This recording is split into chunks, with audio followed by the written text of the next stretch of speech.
Oh, welcome back. Yeah. Yeah. Yeah.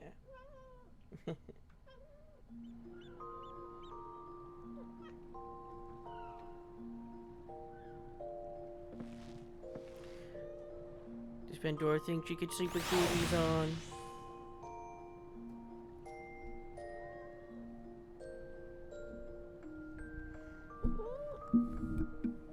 Pandora, don't rub against the mic.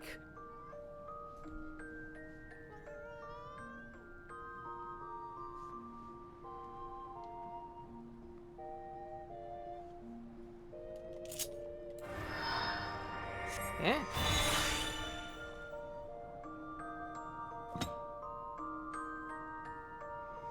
Restores own HP and the HP of all nearby party members. Cure 500. Can only be executed while under the effects of Refulent Lux. Huh.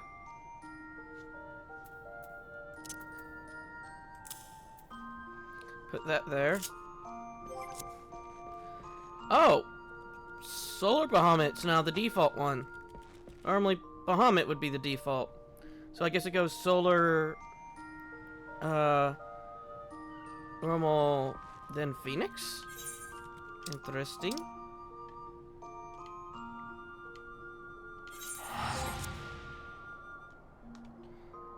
Does Pandora want to be a Solar Bahamut? Would Pandora be a summon? Anyway, one of the things I wanted to talk about is I think that the reason why everything is old here is because if you remember in Shadowbringers, they discuss how time runs differently based on the reflection you're on.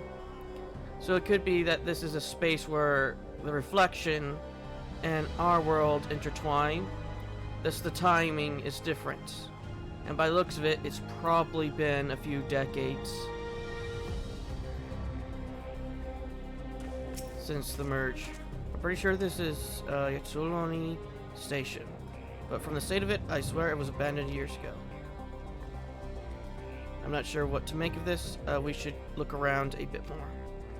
And we're probably going to end up finding out that time did go fast. And we'll probably find a relative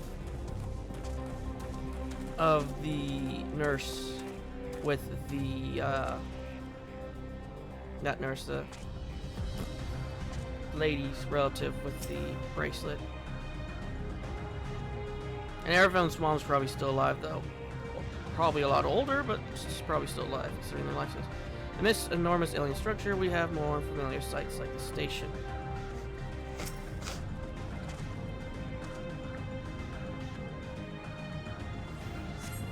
Find a train turntable. The thick layer of rust suggests it hasn't been used in years.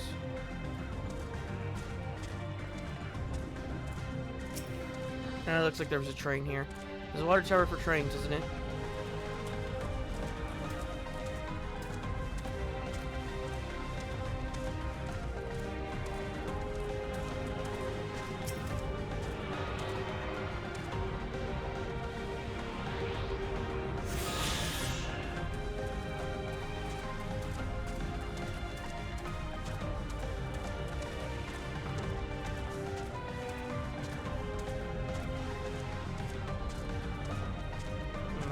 Okay.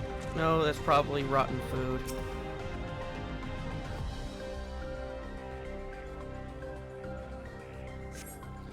Tracks are heavily rusted. It would seem they haven't been tended for a long while.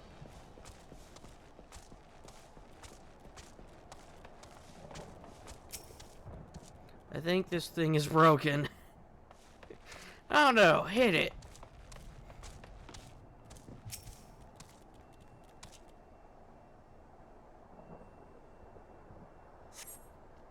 The building is a rotting husk. It has clearly been many years since anyone lived here. We also probably have another dungeon followed by the a trial. If I were to guess. 198, 99 to 100 dungeon, and then a trial. Finish poking around, have you? Let's get everyone. Then I want you all to take a look at this.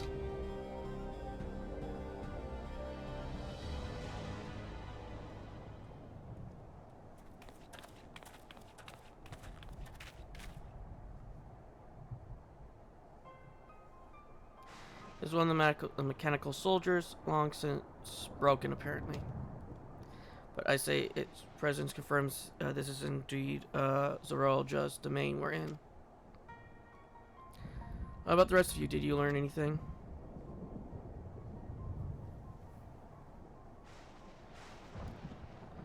So all evidence suggests this is Yatsuloni Station.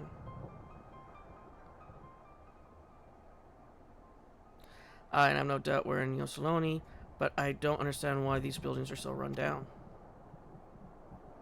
They were completed barely a year ago. For new structures to deteriorate and enormous ones to appear in a flash, if I didn't know better, I'd say time flows differently here. Is such a thing even possible? We have encountered this phenomenon before, as it so happens.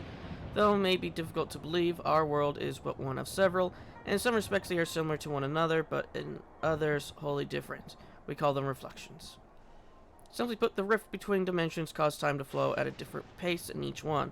While hours pass in one, years may have come and gone in another. But if this is Yatsuloni, then we should still be in the source. The flow of time should be synchronized.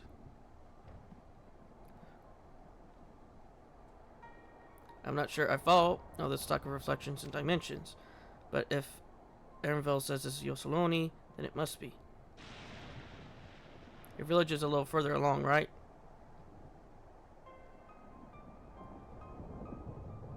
Erenville. Oh,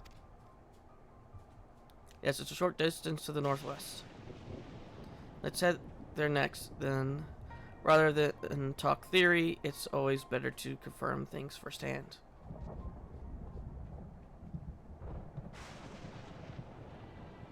May I be of assistance? It's still functioning.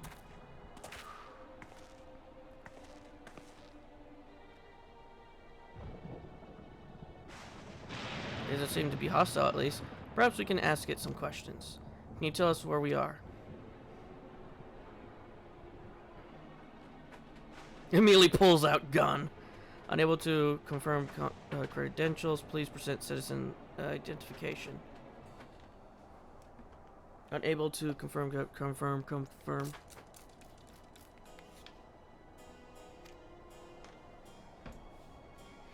Seems it's broken after all. Too strange by half. Let's leave it be and get going.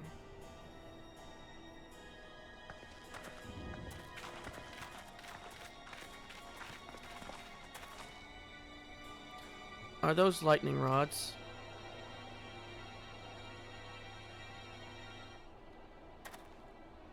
Will you accompany me for a moment? There's something I wish to investigate.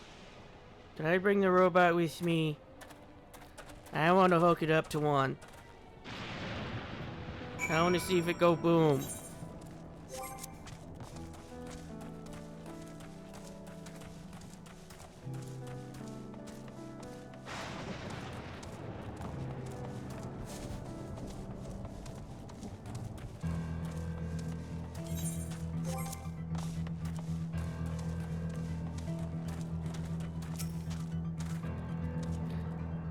Look, there, the lightning appears to be drawn to those pole-shaped structures over yonder. The design suggests there's some manner of lightning rod. Let's go and take a closer look.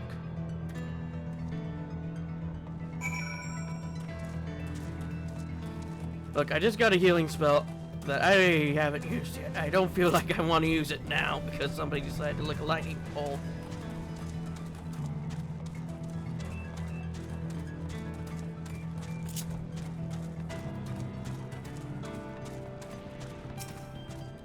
This materials will be the same as that used in the mechanical soldiers and warships.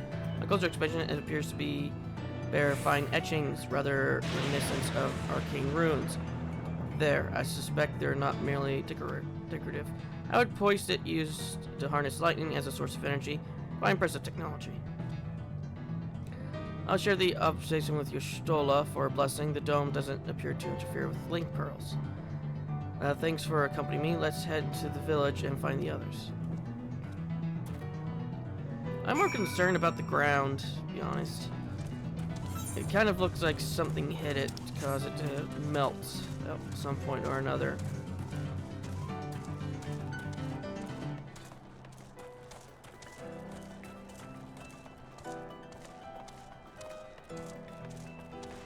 Then again, it could have been a volcano here at one point, but still.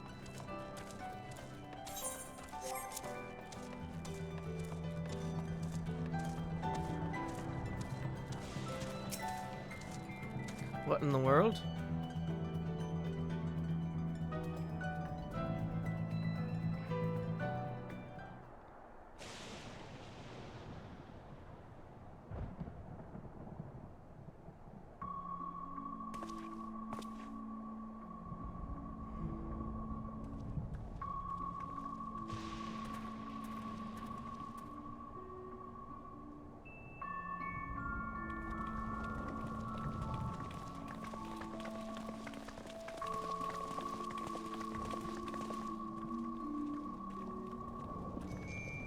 Another information.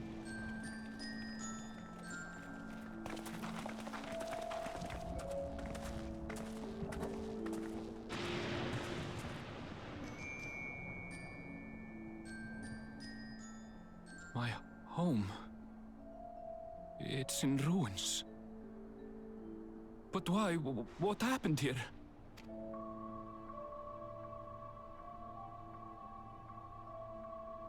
And where is everyone? I had a look in a few of the other houses, but they had clearly been abandoned. Damn it all. None of this makes sense. Excuse me? Are you looking for someone?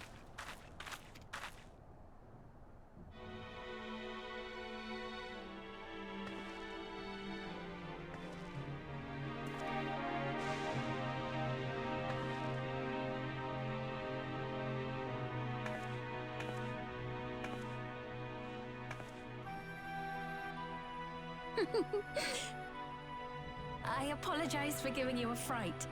However, I did have reason to keep to the shadows. Sorolja has told me a great deal about you. Sorolja? Greetings, and welcome to the realm of Alexandria. I am Sphene, the Queen of Reason. Queen of Reason? If you are the Queen of Reason, is there perhaps a... Yes, if you mean to ask if there is a King of Resolve. Zorulja holds that title, and together do we reign.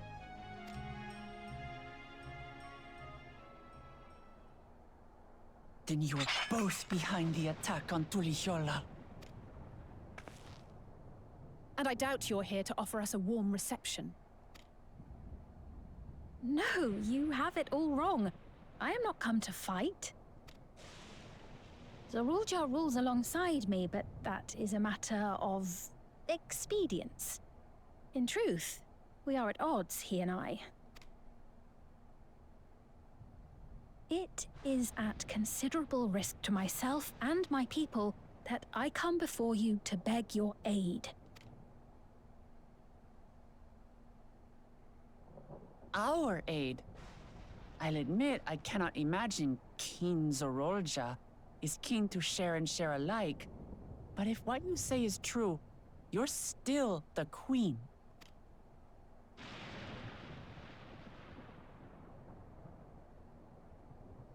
Indeed. But I was once the sole ruler of Alexandria. Until one day, he appeared, bent on conquest. In my weakness, I feared his power. So I persuaded him to forego violence and strike a bargain. I would remain queen, and he would receive technology that would empower him to achieve even loftier ambitions, along with the knowledge to use it. A gamble, to be sure, but if it might spare my people...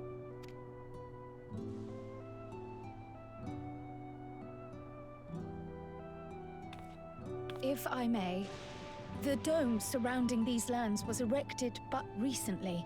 How is it he was able to not only invade, but instate a new system of leadership in a mere matter of days?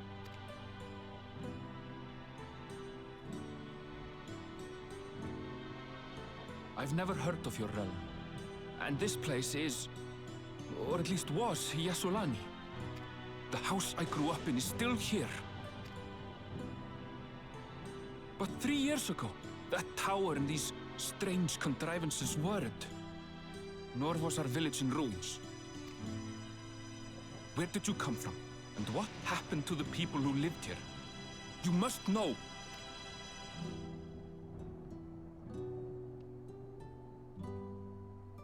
I realize how confusing this all must be. Truth be told, I don't fully understand it myself. What I can say is that one day, people from your Tuliolol suddenly appeared here in Alexandria. Or perhaps it was we who found ourselves in Tuliolol. Until but recently, we were completely unaware of events taking place beyond the barrier surrounding our realm. Does this not remind you of the Crystal Tower? How after the 8th Umbral Calamity, we devised a means to transport the Spire across time and space from the source unto the First. Granted, this is on a much larger scale, if that is indeed what has happened. Not only the people and structures, but also the surrounding environment. Regardless, the people of Lakeland perceived the arrival of the Crystal Tower much as the Queen describes her own experience. Sudden and inexplicable. Well then, you appear to have a better grasp of our circumstances than we do. Indeed, more than I dared hope. In which case, a closer examination of the effects of this phenomenon may afford us more insights. Allow me to take you to the outskirts. A number of the Shatona live there as well. Perhaps your acquaintances are among them. Hold on. If we accept, there's no guarantee we're not walking into a trap. But if we're to defeat Zorolja, we need to understand how he grew so strong. Besides...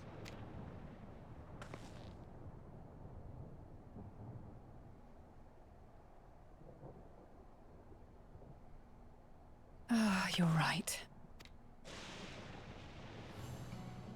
Queen Sphene, before we go, Your Majesty, I have to ask, did you really have nothing to do with the attack on Tuliolol? Noble Wook Lamart, shall we dispense with the formalities? I'll not deny the soldiers and airships that attacked your people are products of Alexandria. But it was Zorolja, not we, who fashioned them into weapons of war and laid siege to Tuliolol.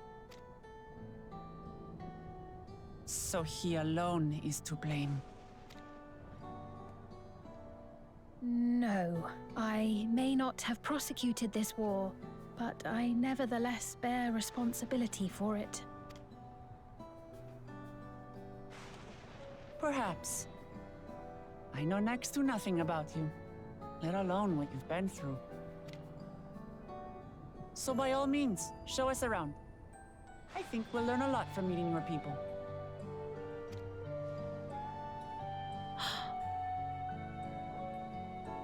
Wonderful. If you would follow me.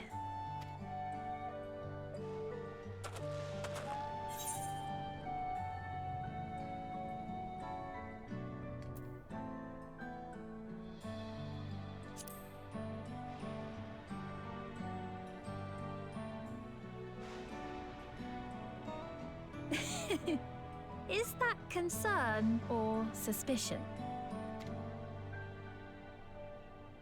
If things should take a turn for the worse, might I call upon your aid?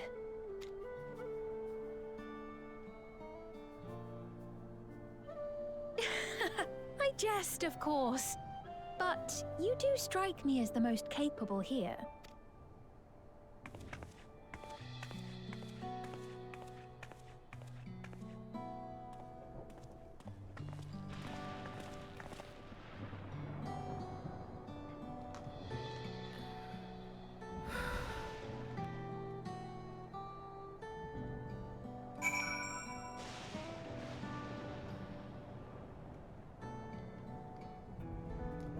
Well, another thing that kind of I wanted to mention but I didn't say earlier was about his scales. They seem to have lost a bit of their luster. They used to be a much different type of blue. I think it goes without saying, but we've not going to trust her like that, right? Anyway, you look at it, a mysterious girl who appears out of nowhere proclaiming herself a queen is suspicious.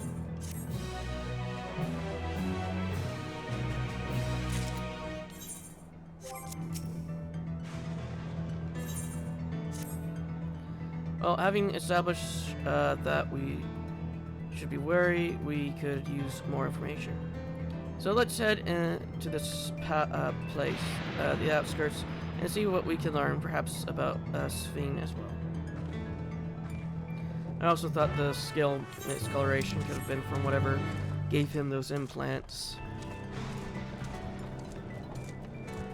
Because his scales did look like they were a bit paler than they were earlier, but that kind of just might have been because I was told that they are like rolling out some of the visual updates in like little bits and pieces.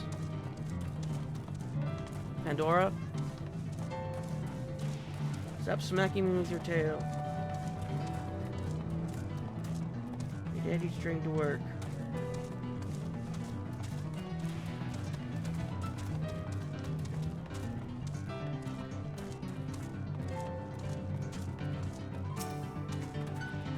I trust you have similar farming facilities in Terrell. They're completely different from ours. I got no idea what all these machines do. We settled on this approach after some trial and error. The Terrelli have their own methods of farming, which they wanted to continue employing. But the environment made it challenging. There's too much rain and not enough light. Thankfully, the use of electrobes have allowed us to fortify the buildings here, as well provide with nature cannot. Electro what? Electrobe. It's a material we use for myriad devices and applications. A topic for another time, perhaps. If you would follow me, we nearly to the outskirts.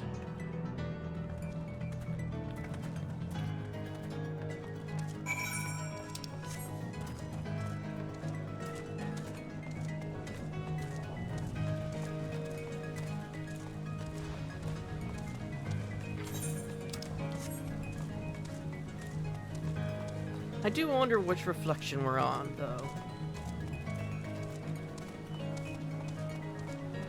Well, I should say, what reflection these guys are from.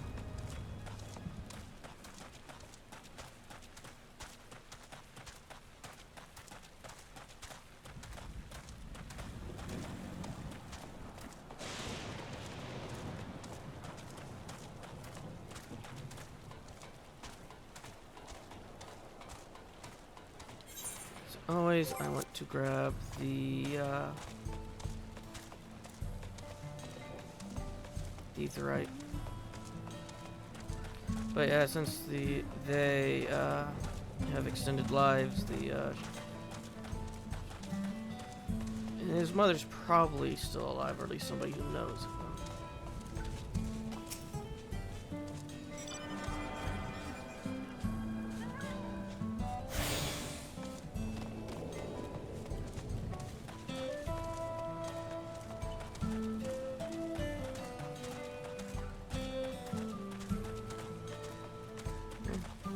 Looks like they have the revive thingies on their head as well.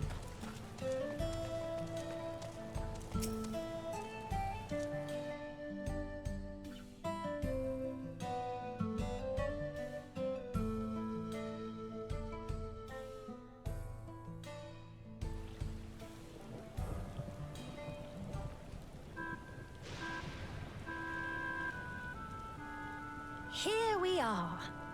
Though you'll doubtless find much of what you see in Alexandria strange, the traditional agriculture practiced in this village at least should be familiar.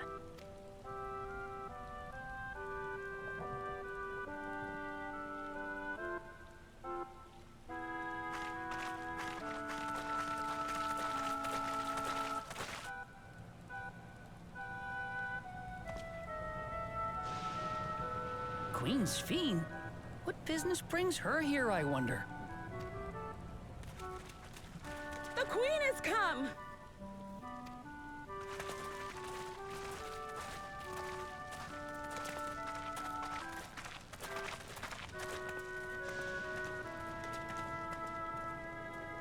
You look well, Paquine.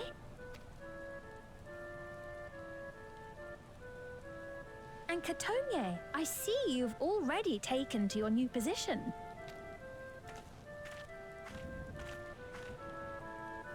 When she introduced herself as queen, I was expecting someone colder. Honestly, she reminds me of you, Namachi. Me? It's only natural for a ruler to love her people.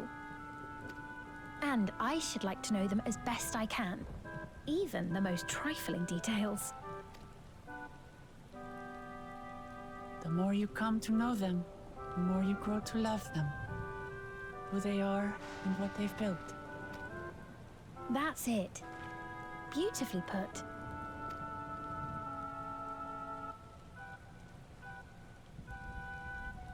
And it would appear that she is well loved in turn.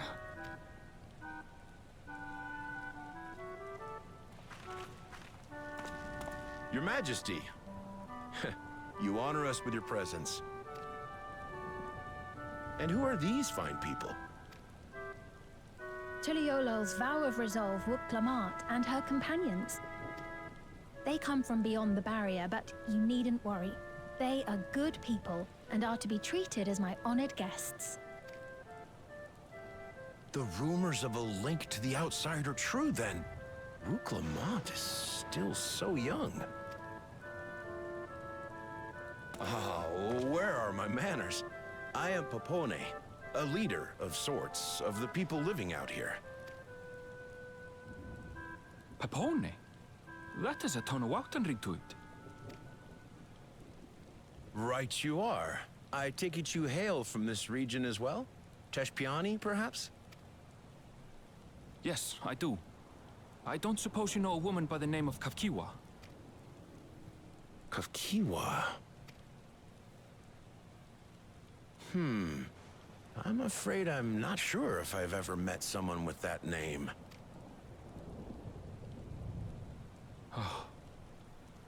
Mother isn't here.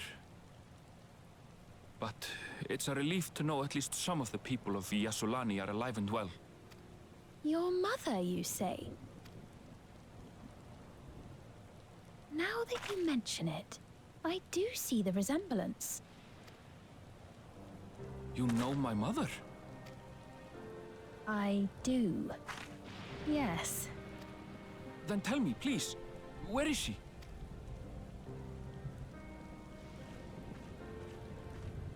I cannot say. Not here, but I promise I will in due time.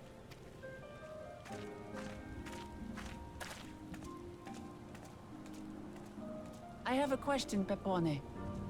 Do you recall what happened the day the dome first appeared? The barrier? Well, I remember fixing a shelf that had collapsed after a terrible earthquake. Then the ground began to tremble. There was a brilliant flash of light, and then... Forgive me, my recollection of it all is rather poor. You needn't push yourself, Popone. After 30 years, no one could blame you for not remembering. 30 years? As in 30 years in the past? Absurd though it may sound, there is no doubt in my mind the events that led to the joining of our lands occurred 30 years ago. Which is not to say I understand why our perceptions of the intervening time are so radically different. We only just became aware of the discrepancy when Zoralja's military base was completed, and we were at last able to venture beyond the barrier.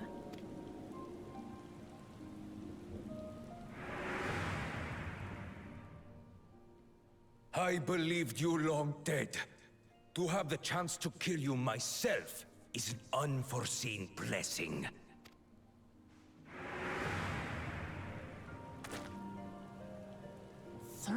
Years.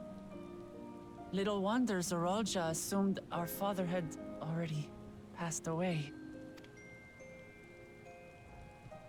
It's not unlike how time passes differently in the First and the Source. The fluctuating space of the rift between them disrupting temporal equivalence. Perhaps the same holds true here, and time flowed faster within the dome.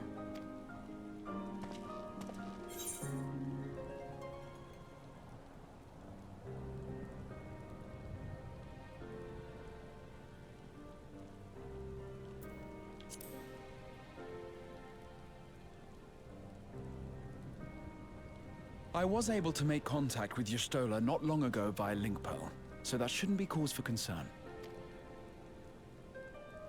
And based on the Queen's account, this encampment may have come to serve as a physical bridge between the two planes, after which the dome was forced into the Source's temporal flow.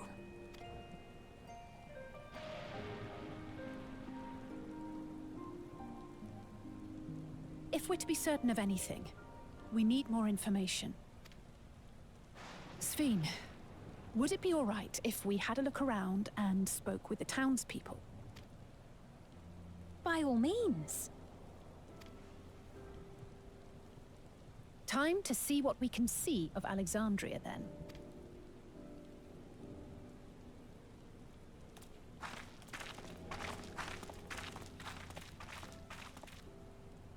And its people. I may yet find familiar faces among the survivors from Yasolani. Even if I don't understand the half of it, I would learn more of this place before we confront Zoralja. Perhaps you'd care to see how we make our living. Though we have always prided ourselves on the use of traditional Tonawatan farming methods, the use of electro-fueled technologies has led to countless agricultural innovations. I would join you as well. Ma'am, please, you needn't trouble yourself. It's no trouble at all. And I promise not to cause any manner of distraction. Reassuring words, or they would be had I not heard them countless times before. Very well, but do be careful. Of course. I shall proceed with the utmost care. Now then, if you two would follow me, we can begin the tour.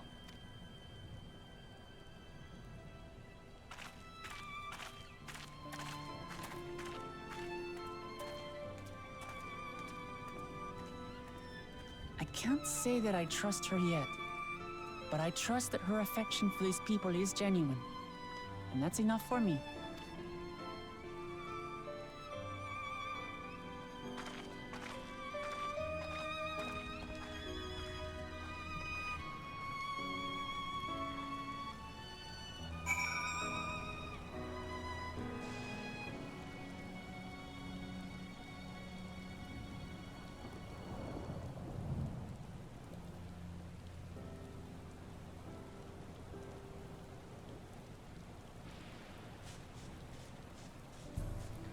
I wonder if Alexander originally came from this reflection or not.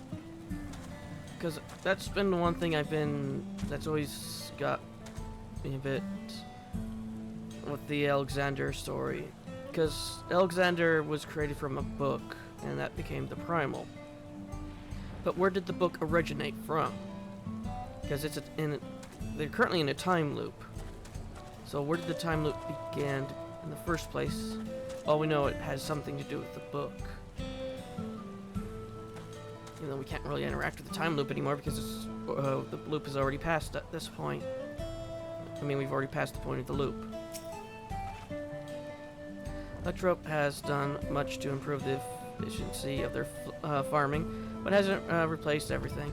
The people wanted to preserve their old way of life, and we did not want to force ours upon them. You went to such lengths so that our cultures could coexist, even going so far as to learn our tongue. I'm sure everyone appreciated that. Communication was thankfully not an issue, for the Torelli tongue is surprisingly similar to Alexandrian. Of course, there are words and phrases for which there is no equivalent, but those can be taught with minimal efforts. Through mutual respect, understanding, and patience, we Alexandrians and Torelli have learned a great deal from one another. And I'm sure there is much you wish to learn as well. So please, if you have questions, do not hesitate to ask. I have a feeling that the reason why she didn't want to talk about Erenvel's mother is it could be that she could have been taken by Zorulja and used for something to do with the robots, like a learning matrix, or not learning matrix, a means for them to be learned from their experiences. Basically, turning her skills and information and all that into data, and then having the useful bits and pieces used for his soldiers.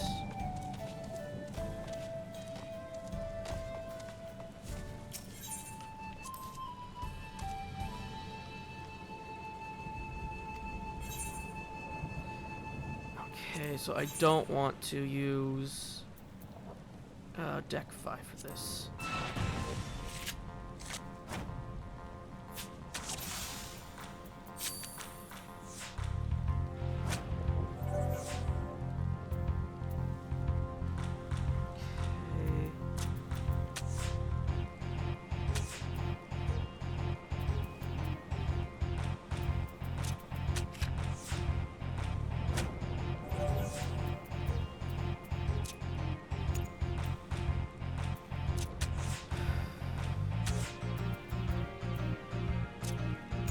Well, I guess I can just do this and hope that... Yep.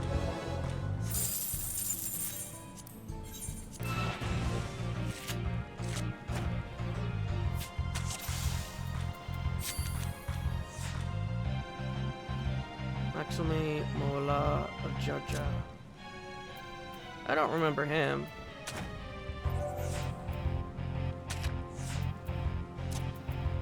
Then again, that shouldn't be a surprise. I don't remember a lot of things.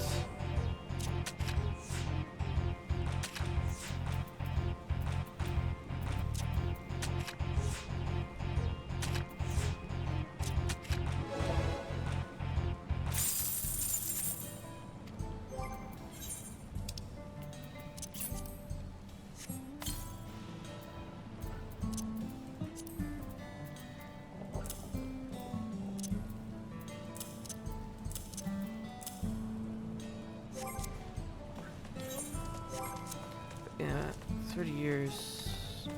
So I guess that could have accounted for the paling of his scales, especially in this environment.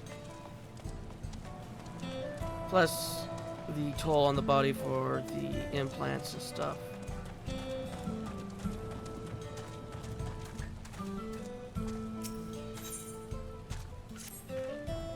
Rather than bore you with lengthy explanations, let us head back to the farm we passed earlier. Hippos Hilo it is called. We can speak with one of the farmers when we arrive. I guess we're off to EOP's Halo. Yeah, there's also another thing that they, I guess, neglected to talk about is it actually fluctuates for the passage of time. So it's not always a one-to-one.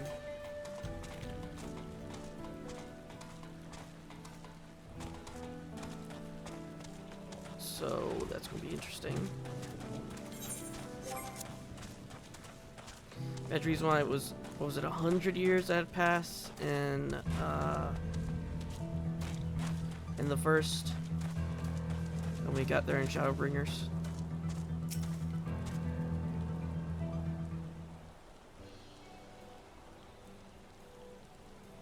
Allow me to introduce you to Mahuasa, one of the most experienced farmhands in all of Alexandria.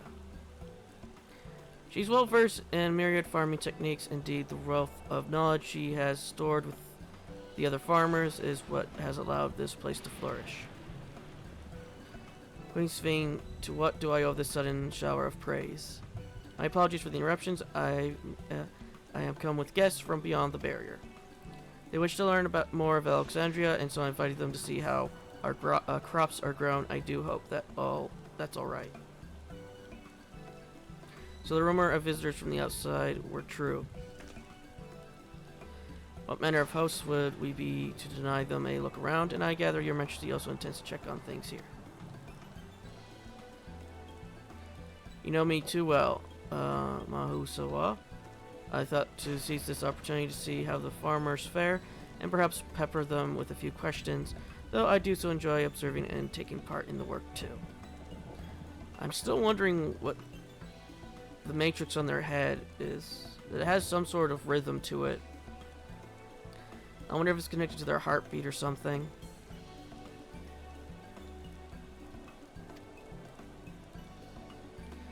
Just up here we have permission, so please walk the grounds to your heart's content.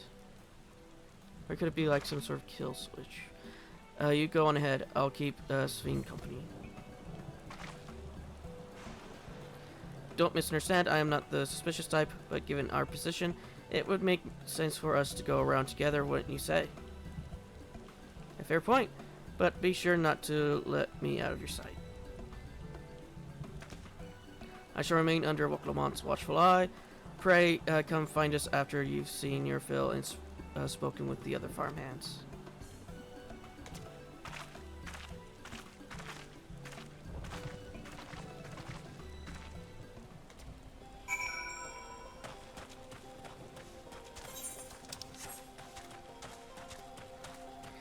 And I'm wondering if we'll go to where Kryl is from, the City of Gold. Because though this is Alexandria, I doubt that is where she's originally from. Because she went through that tunnel. He went through that tunnel, which led to the City of Gold. This probably does have something to do with it, but I doubt that this Alexandria itself is the City of Gold. Unless it's in that massive building over there. Light levels appear to be fine. As for the power source, you wish to know about my job. I tend to the fields, mostly watering the crops, keeping the soil fertile, and so on. It admittedly took some time until I fully understood how best to carry out my duties.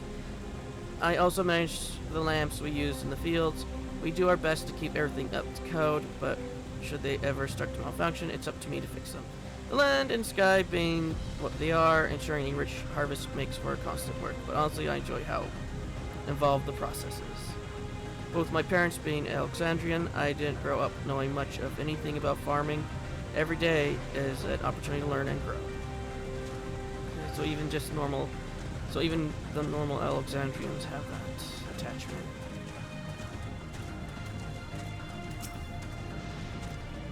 Oh, an unfamiliar face. I gather this is your first time on site then? Oh, this is how this here's the storehouse, or rather the entrance. The real storehouse is underground, much more spacious and equipped with a temperature regulation system to keep the harvest from spoiling. Since the entrance is so small, it's much easier to prevent wild beasts from wandering inside, which also makes it a valuable facility for breeding and raising livestock. We've even got a few beds down there for emergencies. My parents often complained about how Alexandrian technology and tropes complicated our lives. but it's just a matter of learning how things work. Take my job for instance, I'm presently overseeing the storage of harvested crops. They'll be taken up to the tower for processing, and from there find their way to every dining table in Alexandria. The work is hard, but I'll not deny it, but I take great satisfaction in what we do. And it could also have been that they took the more combat inclined and turned them into the robots. Then again, they could just be cyborgs.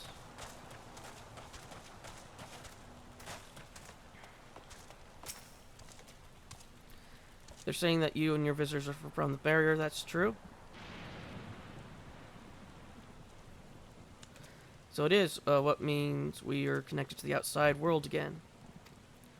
Not that I have a desire to leave, mind you. I'm quite content with life here in Alexandria. But setting that aside, you are here to observe our work, right? As you can see, I'm in charge of livestock. Here at Yopi's Halo, we produce not only fruits and vegetables, but also meat, poultry, and eggs. Tending the animals is an absolute joy, but I have to be careful not to grow attached. It's always a little sad when they're shipped off, but a job is a job. Well, I need to get back to it. But it was nice talking to you. Please give my regards to the Queen.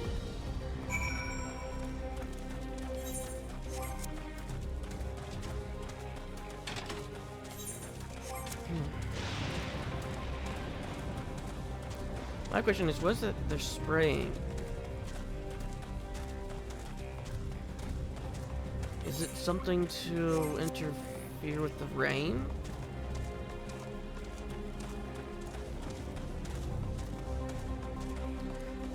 Let's see if we get close if the rain stops. No, the rain doesn't stop. So it doesn't interfere with the rain. So most likely it has to do with...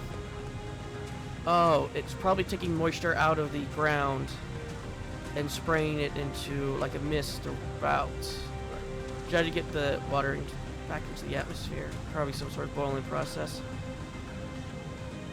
But make sure that the water doesn't, the soil doesn't become too saturated with water to kill the plants.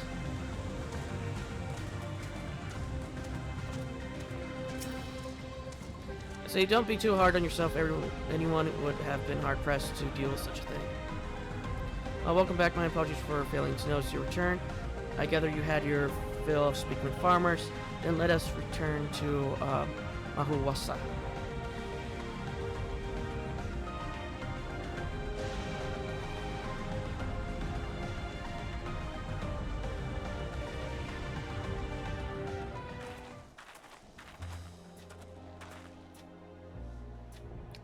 Well, what are your impressions of the farm?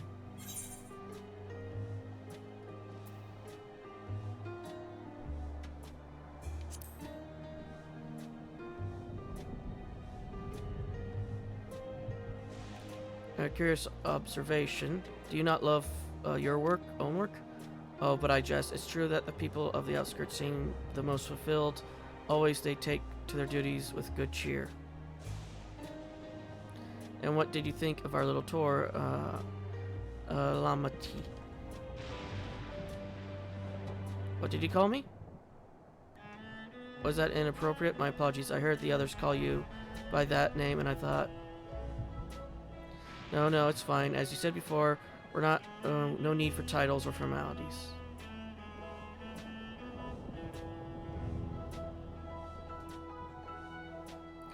As for my thoughts, I was very impressed. The machines could be used to overcome so harsh an environment is amazing. I've never seen anything like it. Feeling is understandable indeed. Many still find the machinery behind me baffling.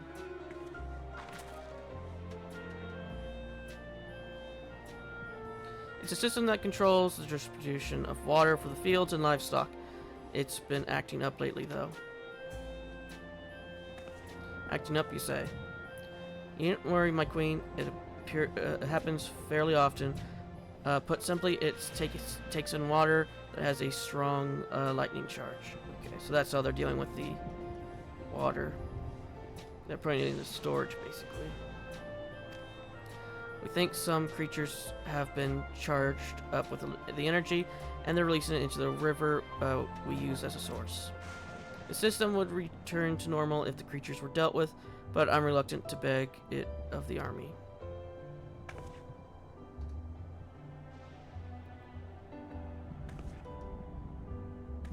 We could take care of it if you like.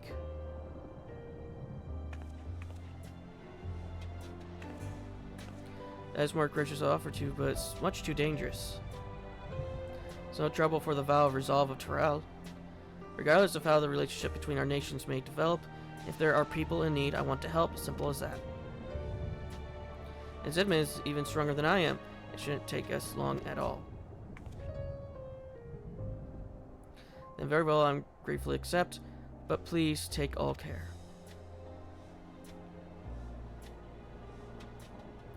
It ought to go even faster if you and I search for lightning charged fiends on our own. Good hunting.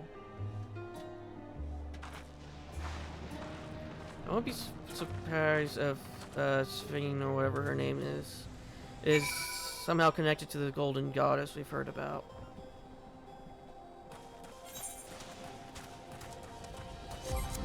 Because we got back when we heard the tales of it, said that every home was a palace in itself, overlooked by a goddess.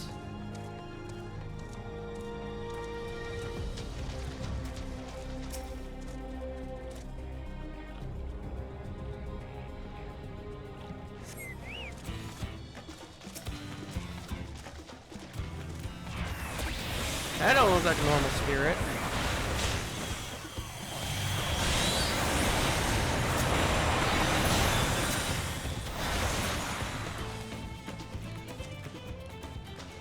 This still confuses me where this is from. It could be...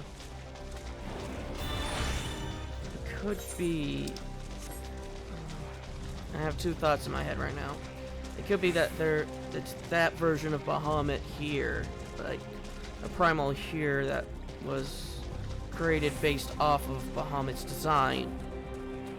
That the Asians had them summoned, and it did as an attempt to cause another rejoining. Or it could be another aspect of the Bahamuts that was originally summoned. But I don't think that one would make sense, though. Do you want an explanation for why do we have Solar Bahamut?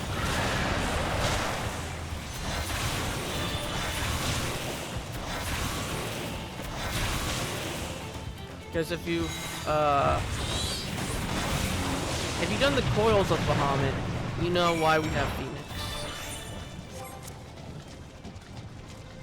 And in the Summoner's questline, you know why we have Bahamut. So the only two places where we could have gotten, we would have had been exposed to Solar Bahamut's etheric signature, and we've only been exposed to Lunar Bahamut's extinguisher. So it's a question of where did we get Solar from?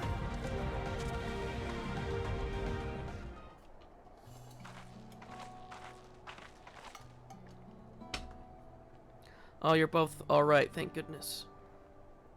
You really need to have worried so much. I really broke a sweat dealing with the fiends. They're all gone now. Of course I was worried.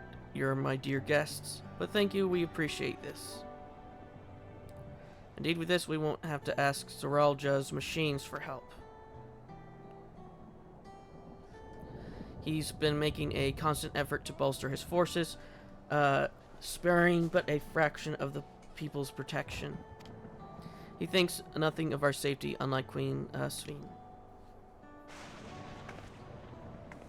That's enough, Mawasa. If you have grievances, I will hear them later, but to speak of the king now...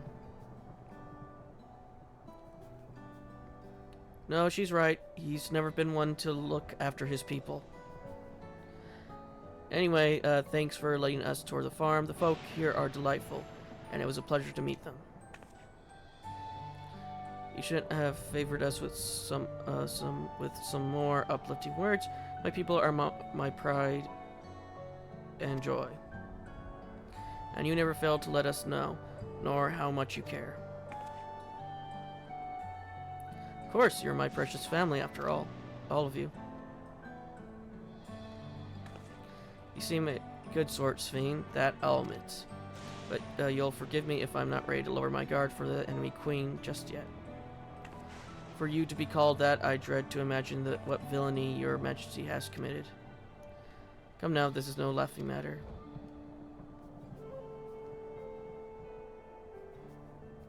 A ruler is responsible for the welfare of countless lives, and one wrong decision can lead to untold suffering. Failure is considerable.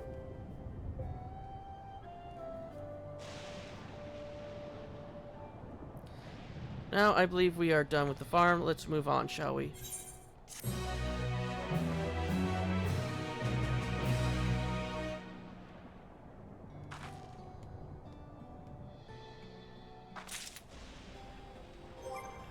Was that new food or it's old food? So where did you go?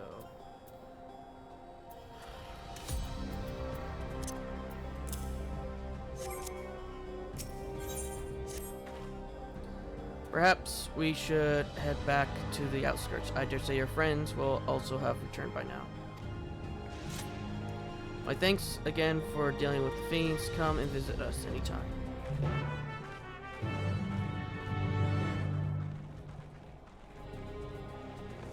Sorry if I've just been thinking out loud and all that. I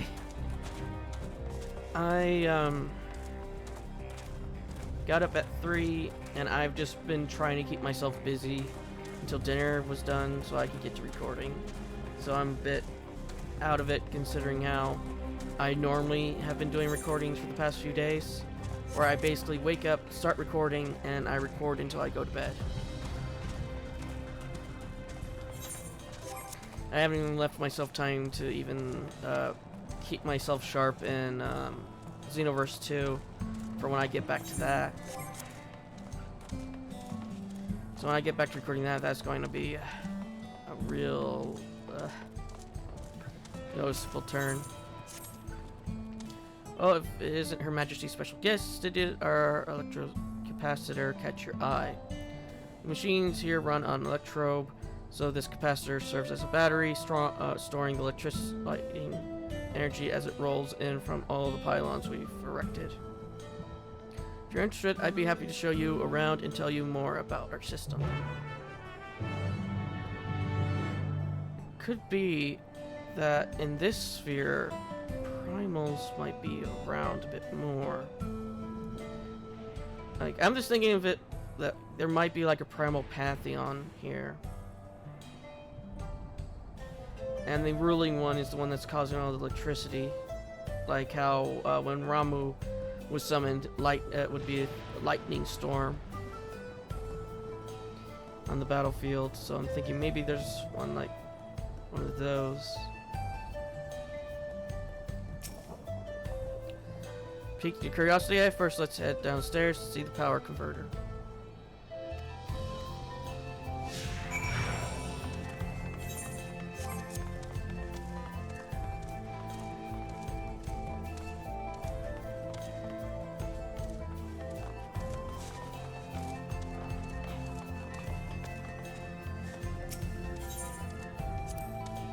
That's our food storage facility, but converting lightning energy to ice, we've created a refrigeration system that can prevent spoilage.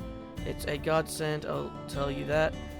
These parts get a lot of rain and humidity, so if we don't have refrigeration, we have a massive mold problem on our hands.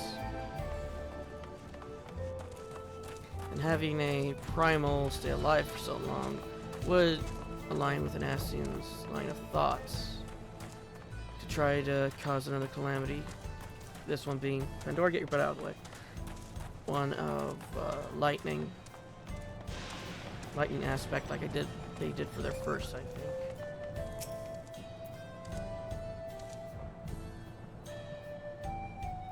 After lightning energy is absorbed into the electrocapacitor, it transmitted to this power converter.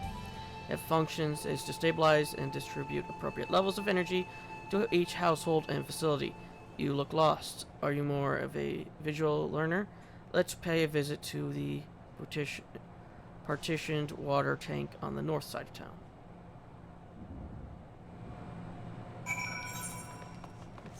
We're going to learn that they're also converting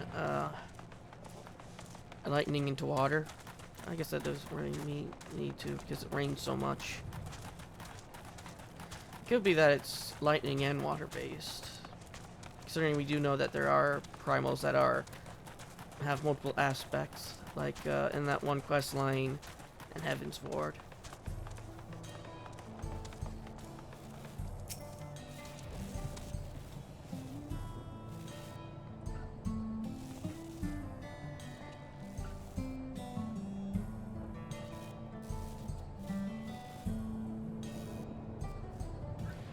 Right, so after lightning energy is allocated to the residential grid, it utilized in a variety of ways, one of which is that tank there. Normally it's a receptacle for filtering rainwater, but using an electrode to convert the lightning energy to fire, however, we can have hot water readily available at any time. Amazing, isn't it? Lastly, let's go and have a look at the control tower just up the stairs.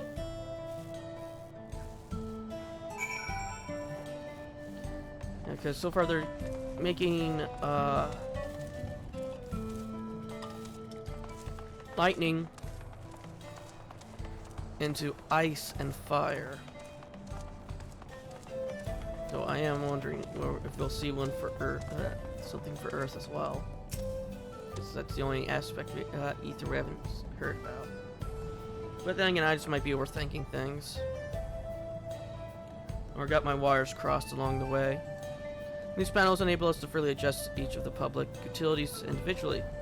The utility manager monitors the operational status of each facility, keeping an eye out for any problems. Not a glorious job, but it's important work. Well, I think that about covers it. Let's look back around to the electrocapacitor, shall we? I wonder if she'll tell us what type of money they use. Because the reason why Gil worked in the first was because of the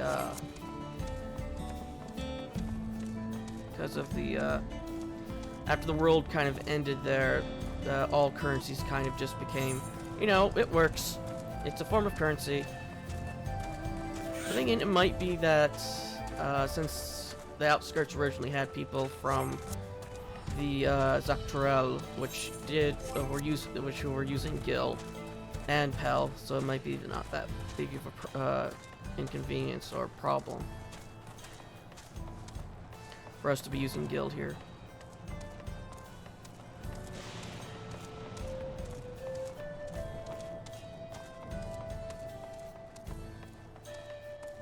Also, I haven't seen a single Pelo.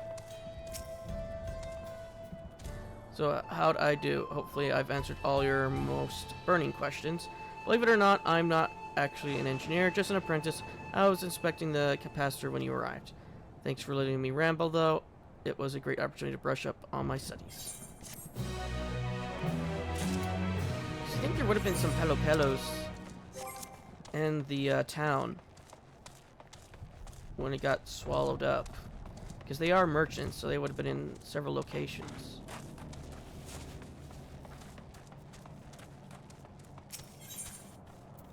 Walk away. Hey, I know you toured the farms with Her Majesty, right? How about something a little more hands-on? I've been assigned the role of cleaner, and one of my duties is the periodic applications of insecticide. Here, I've marked a few areas in need of treatment on your map. Take this extra strength debugifier and give them a good liberal coating. Let me know when you're done, okay?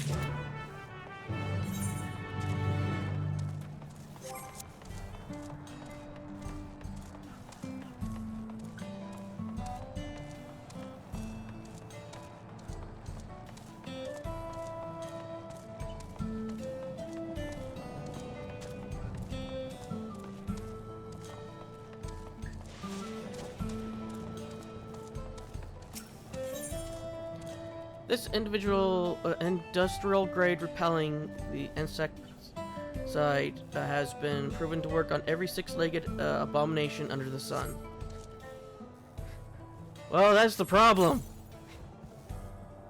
There is no sun.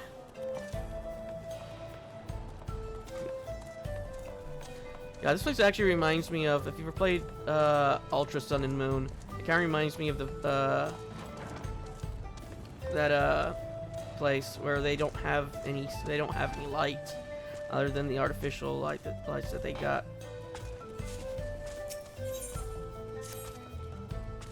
I'm not sure what you're doing here, but I certainly won't look a gift Ronique in the mouth. Could you go and fetch me a vegetable? I should explain.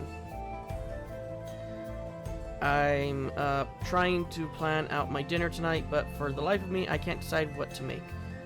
It won't be much trouble, I promise you. Go to the Halo and speak to Shapemi.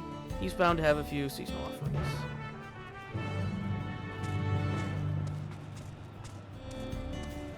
Also, unlike in the first, where most of the world was consumed by light and a lot of knowledge was lost, I wonder what we can learn here about past potential primals. And also the deities and religions and other things we can learn here.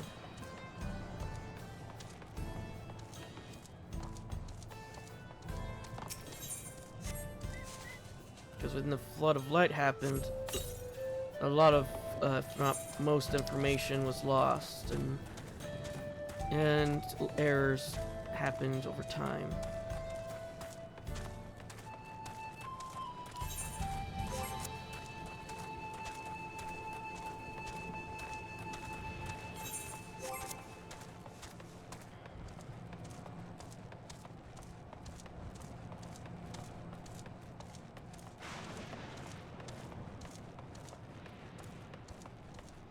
And I still haven't gotten what I've came here for.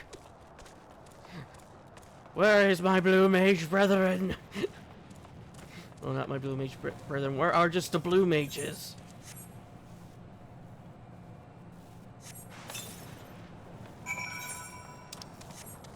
I did the entire blue mage quest simply because I knew we were going to Torel. And that's the reason why I have blue mage done. Because originally it was just blue mage originally was just going to be something I did off and on as I was leveling up other quests. But then after Dawntrail was announced, I went like, you're going to Torel. I better, or was it before Torel?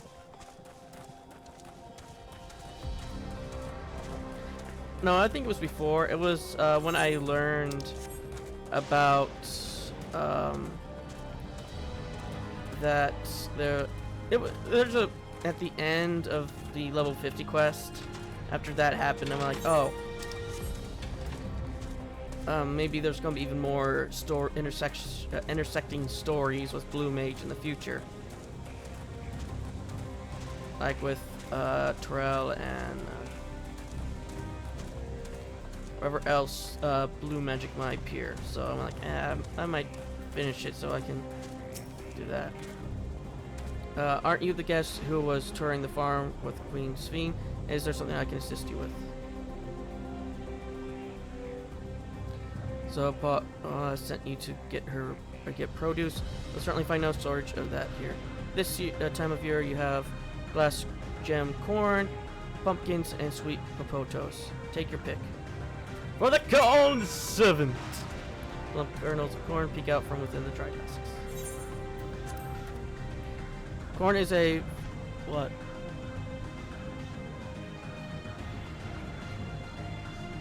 Okay. After I get done, in a minute or so, I'll pause and go down.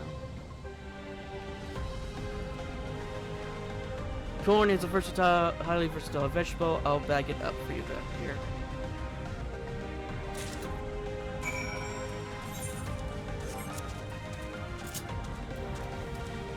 But yeah, as you heard, after I get done with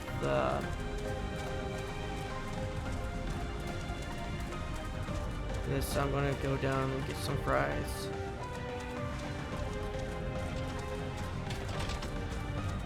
And I actually had corn for dinner. Actually, I had try and corn.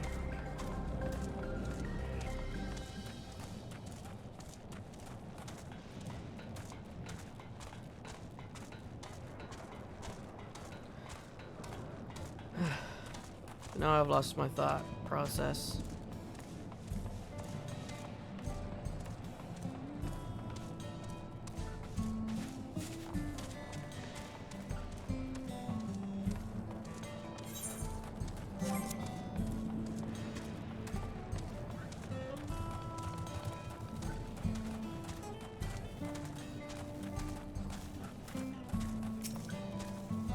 Welcome back. Thank you for handling that. By the way, it will be sometime before we need to worry about any Oglope sightings.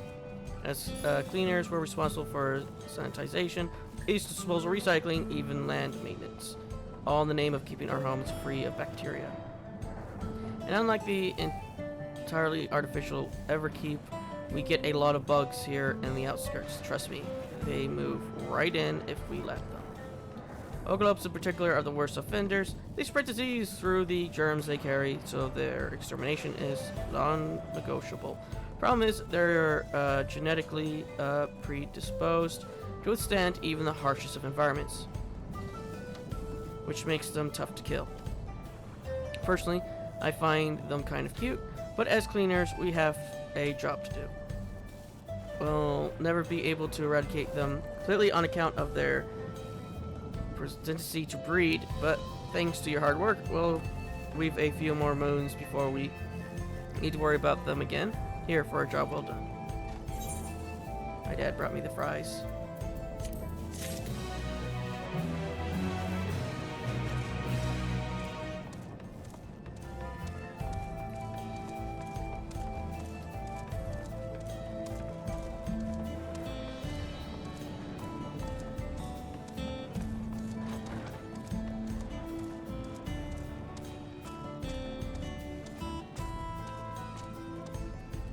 This door is tiny.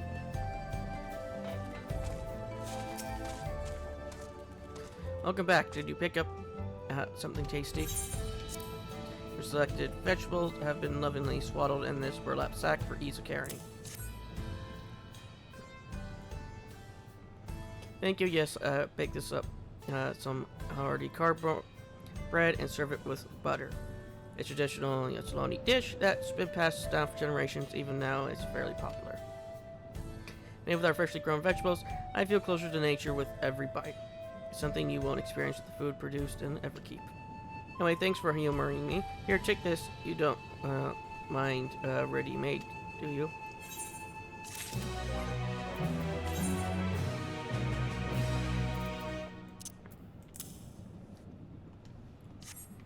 Yeah, so I'll pause here, and I'll be back when I get done eating my fries.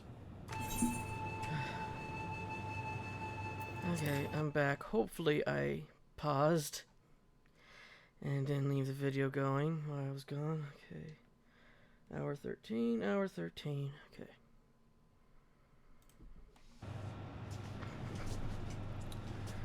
Yeah, I'm recording this during the 4th of July. Which is the 5-year anniversary for me having adopted Pandora. Yeah, I got you 5 years ago.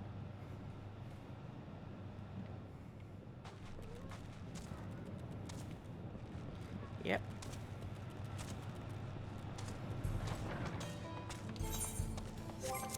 Yeah, so the profile picture that I have is that is actually, I think, the second picture of Pandora I ever took.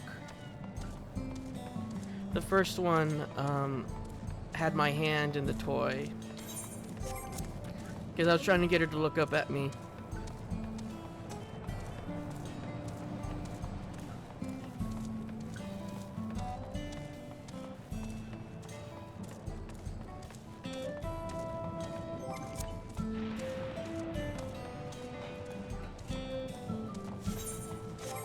Yeah, as this recording, I've had Pandora for 5 years.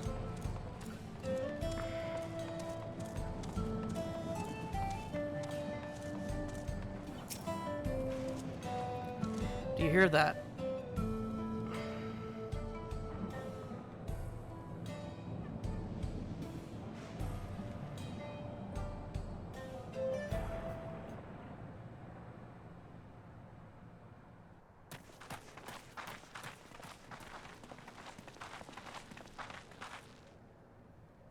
What's happening over there? It's nearly time.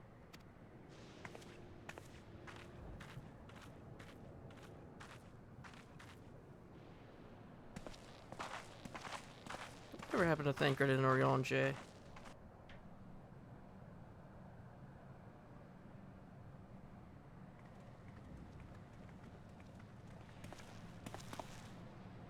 I'm glad you could make it.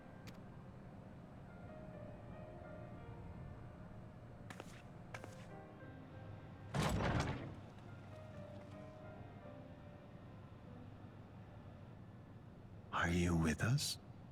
Queen Sphene has come to see you.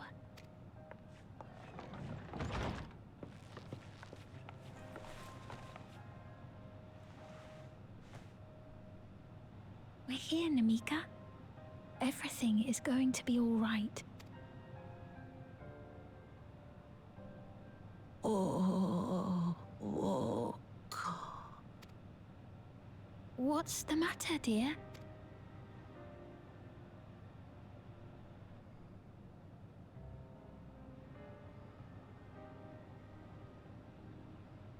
It can't be. That's the bangle I gave to Namika.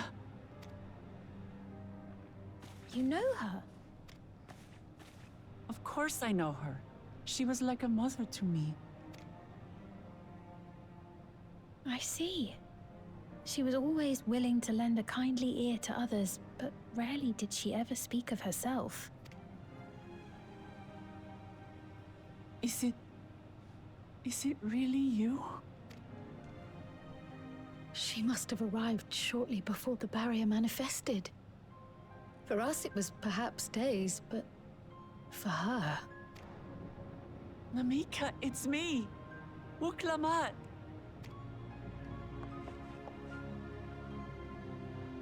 I'm afraid her time with us is nearly at an end.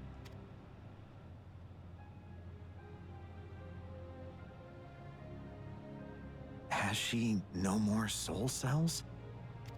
She always used hers sparingly, but at her age, it wouldn't make a difference.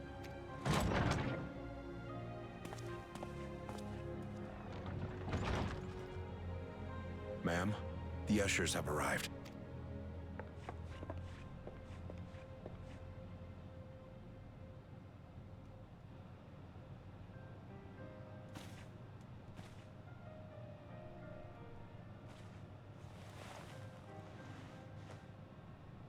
Thank you, Namika, for your many years of friendship.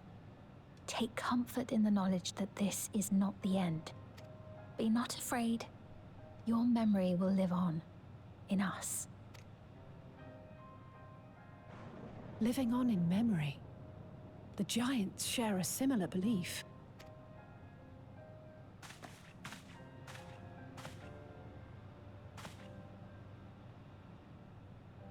Wait, where are you taking her? Worry not. She is being escorted to a medical facility in the tower. There, we will ease her burden. I had hoped to make arrangements for her sooner, but she wished to remain here for as long as possible. I could not bring myself to refuse her.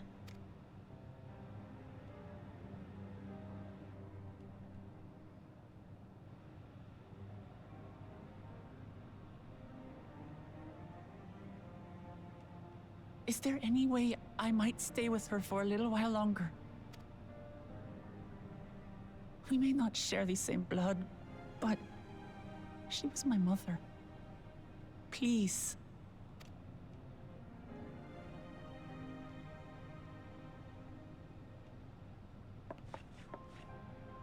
Let us give them some time alone.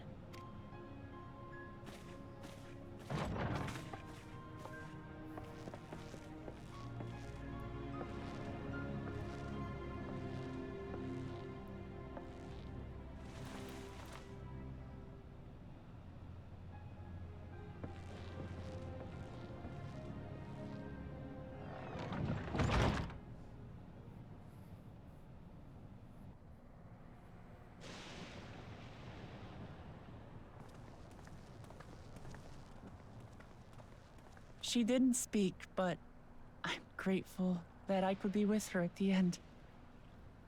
Thank you. It's not the end. Hmm? Oh, nothing. I was just thinking that we have much to discuss. Where shall we begin? With what we can be reasonably certain of, perhaps. Between what we have witnessed and the testimony of Alexandria's inhabitants, it's safe to say that two distinct lands have indeed become one. What's more, having met Namika, there is no denying the divergence in the passage of time. Taken together, these phenomena strongly suggest that some manner of cross-rift displacement has occurred. Specifically, the displacement of Alexandria from another reflection to the source. It does seem the most likely explanation.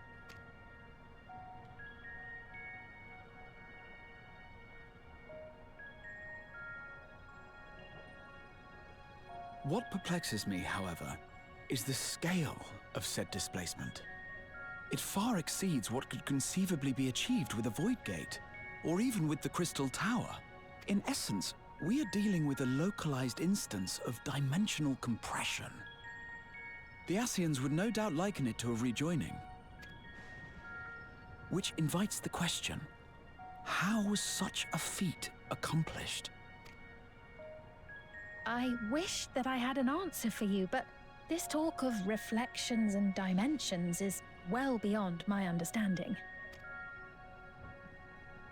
I can only tell you that we lived peacefully under the barrier's protection for many, many years, until the day that peace was suddenly broken. If I may clarify, the barrier predates Alexandria's displacement. By several hundred years, yes. To when the continent we call home was ravaged by a devastating cataclysm. The barrier was erected to isolate us from the surrounding land's noxious influence. I see. And it was only later that it was whisked away, along with its contents, by means unknown.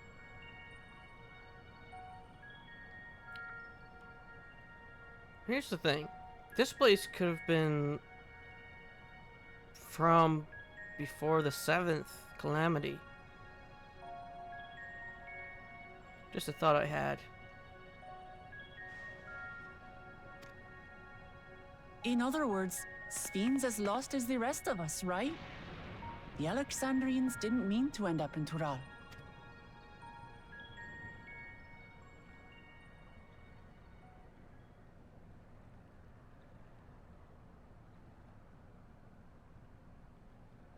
But of course, our next stop ought to be Everkeep. That tower over yonder. Once you have been registered as my guests, you will have access to Solution 9 and its residential district, where you will doubtless gain invaluable insight into Alexandria's state of affairs.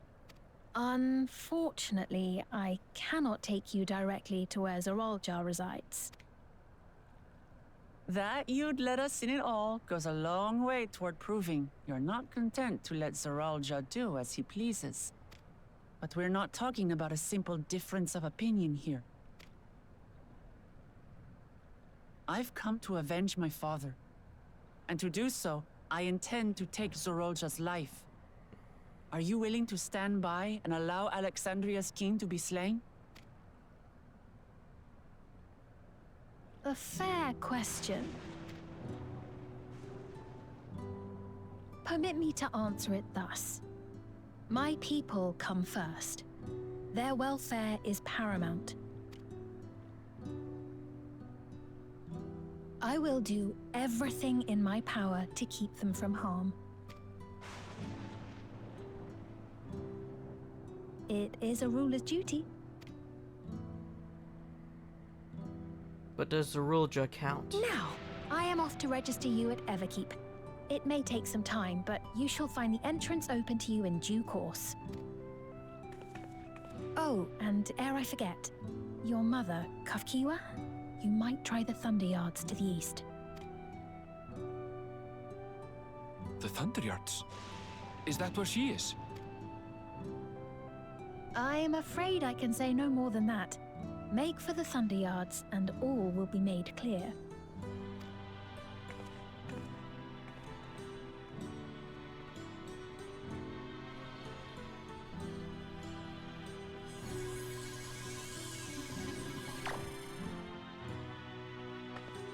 It's not as if we have other pressing business. Not until we can get into this Everkeep, anyway. Thank you for earlier. And for being a friend to Namika these past 30 years. It means a lot to me.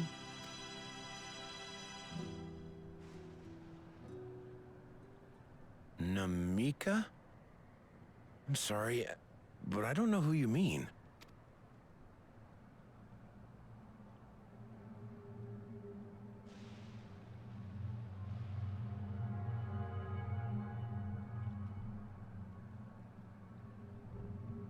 What?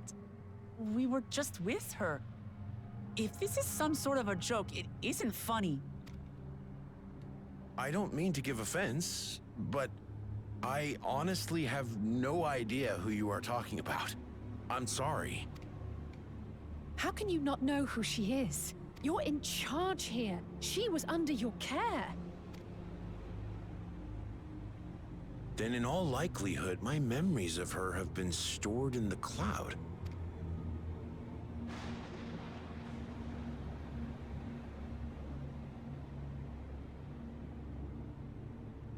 Any person seemingly forgotten without reason is probably there, in the cloud. Oh, I really must be getting back to work. If you'll excuse me.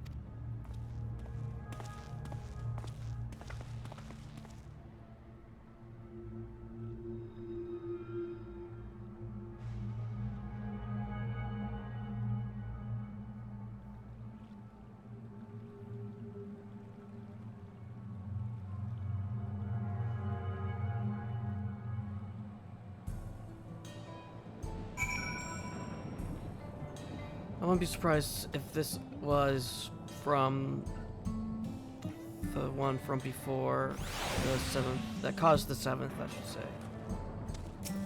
Giving its placement in time. What's going on? How could, suddenly forget about Namika? As if he never knew her. Could the same thing have happened to others as well, I wonder? There's only one way to find out. Let's make inquiries about Namika in the area. We can reconvene afterwards at the Ether Room.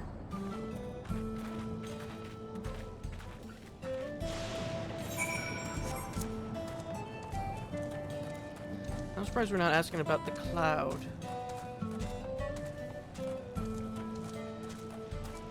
But she did say she was going to do everything a ruler can to make her people happy. So memory manipulation isn't off the table.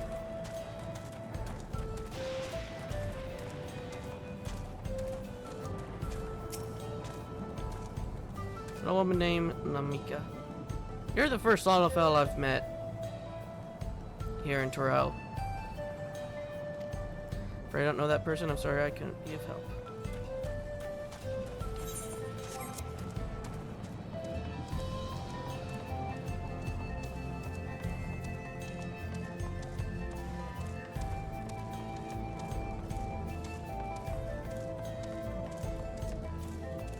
Oh, second. The first one was a merchant from across. What's that? Do I know Namika? Never met anyone with that name, and I worked on the outskirts for a good while now. If she spent time here, I would remember.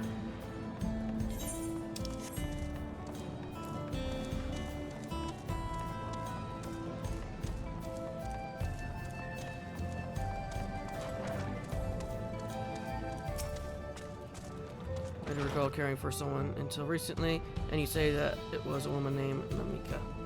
Well, I can't say for certain it was her. I wouldn't worry. I'm sure she just been taken up to the cloud. I wonder if they're sacrificing the elderly to this cloud.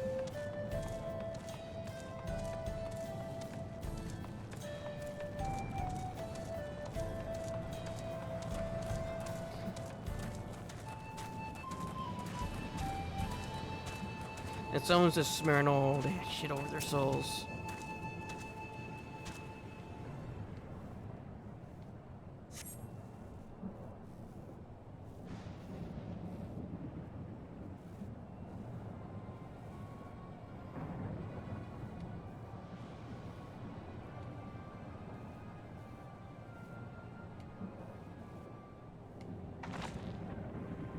So it was the same for everyone.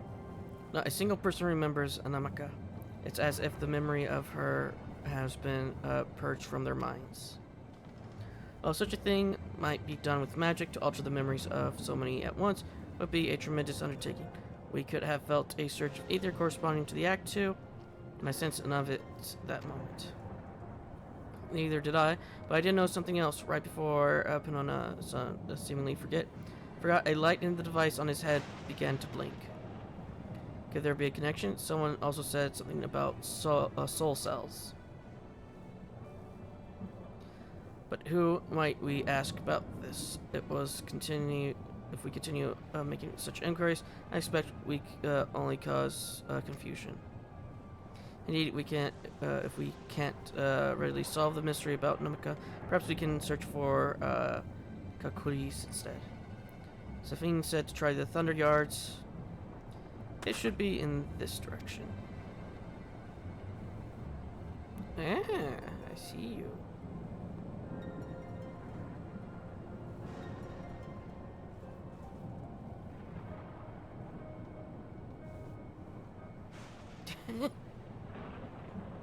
Impossible.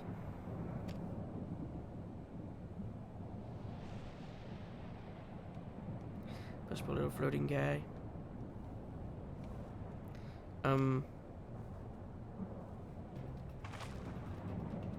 Another kind of mechanical soldier. It looks dangerous. We better destroy it.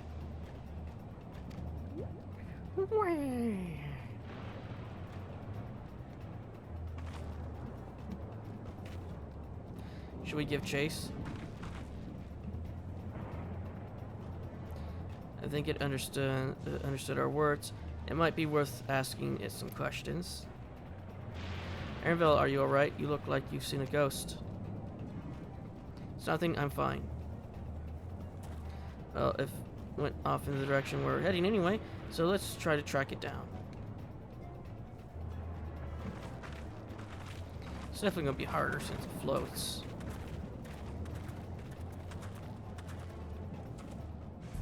So you only have a general direction instead of an actual trail to follow.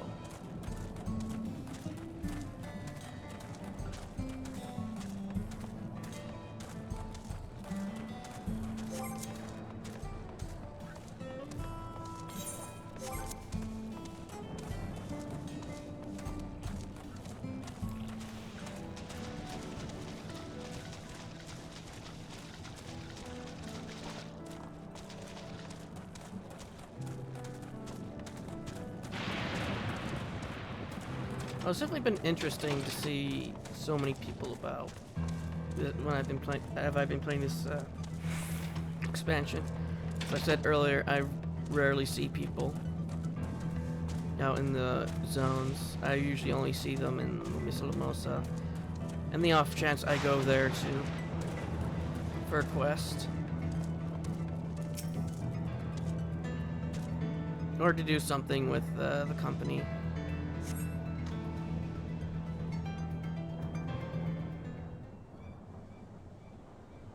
I can see it just floating away.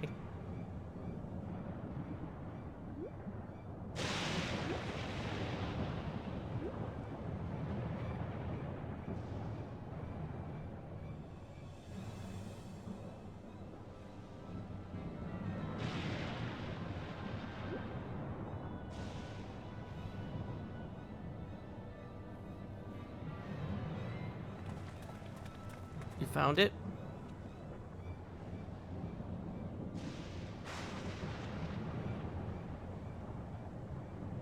To the northeast, then it must be bound for the mines. Come on then. It could well be a trap, so let's not rush in too quickly.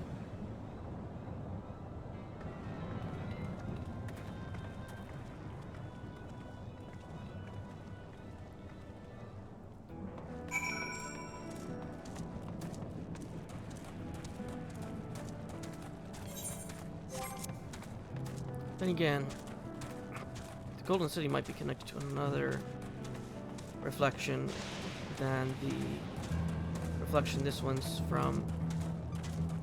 And this one just kind of just piggybacked off what the one from the Golden City left behind.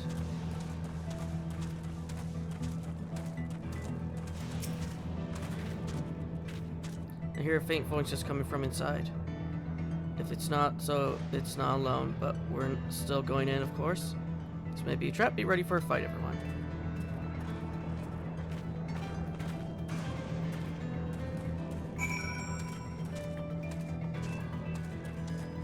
All we really know is that this one's from a destroyed reflection, most likely, if there was some cataclysm that it had to protect itself from.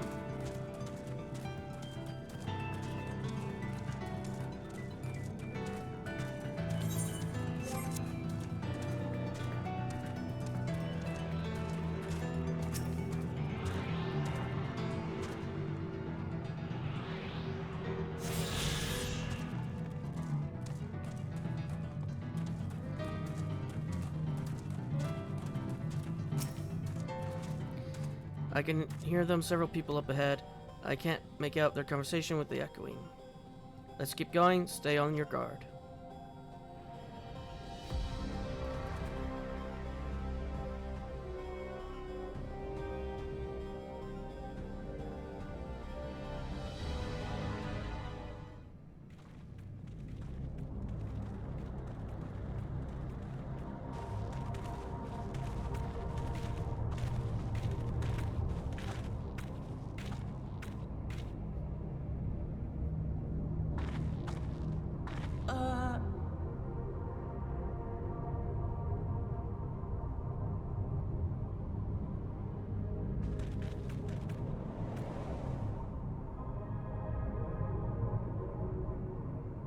What is this? Ironville!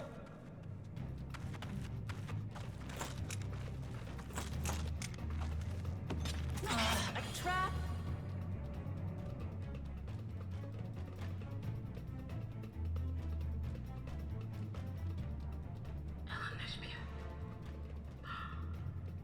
It really is you!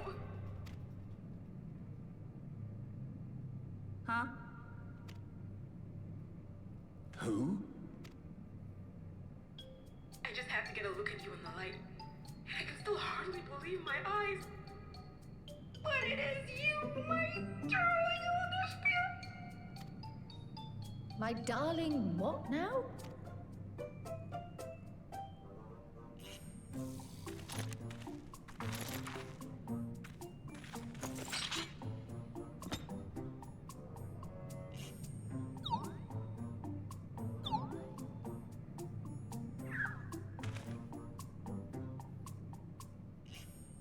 Oh, it's so good to see you, my fussy little bun bun.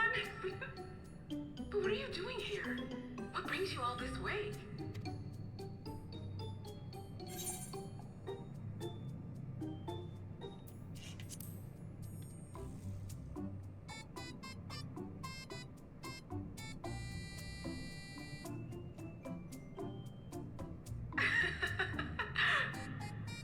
Why the long face? Aren't you happy to see me after all this time? I'd know that laugh anywhere. Mother? Wait. Since when was your mother a weird floating thing? And what have we here? Say, aren't you Galul Jaja's kitten? I knew I recognized that adorable fuzzy face.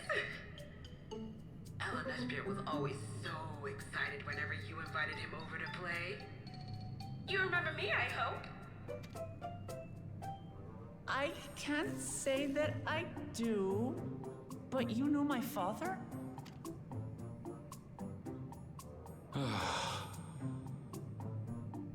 Appearances notwithstanding, it would seem this is my mother, Kafkiwa.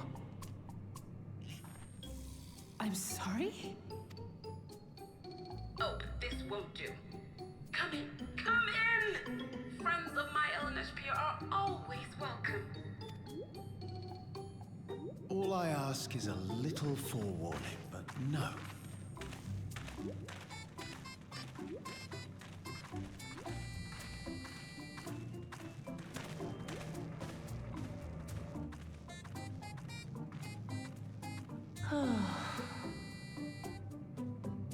Just when I thought I was starting to get a handle on this place, how are things still getting stranger?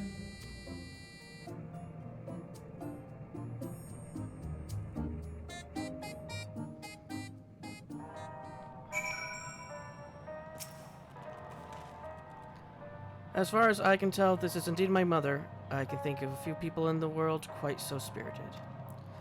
But as to what happened, we'll need to ask her.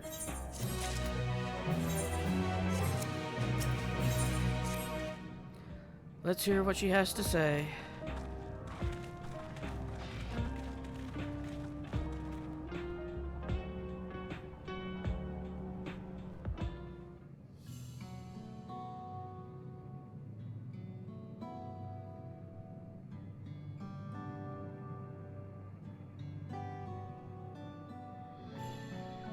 It's so wonderful to meet you all.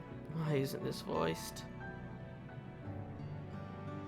And the student of Baldessian, it's been a while since I heard that name. Dare I ask the reason for your appearance? Oh, this is just a body that I control remotely. I use this for our operations.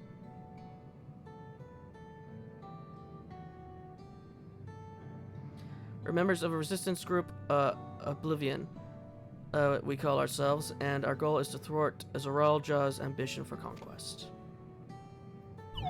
As leader, it's prudent that I remain here where I can't be easily found. I see Wismagol appearances notwithstanding, yours is a serious case. Right you are, though truth be told, Oblivion was founded for an altogether different purpose. And that is... As I expect, you'll already notice everything you see within this dome, the buildings, the people, the very earth beneath our feet is a fusion of two worlds. Stopping such a fusion was Oblivion's original mission. Then does that mean you know who or what is responsible for it? I'm afraid not. This was a long time ago, and our mission statement has become more of a legend that passed down to members. By the time we joined, our sole objective was stopping Zoraljah.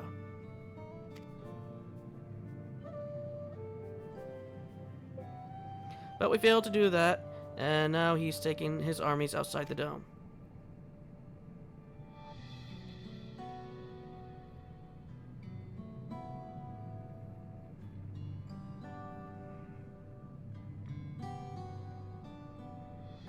None of you wear those strange devices on your heads. Does that have something to do with your work?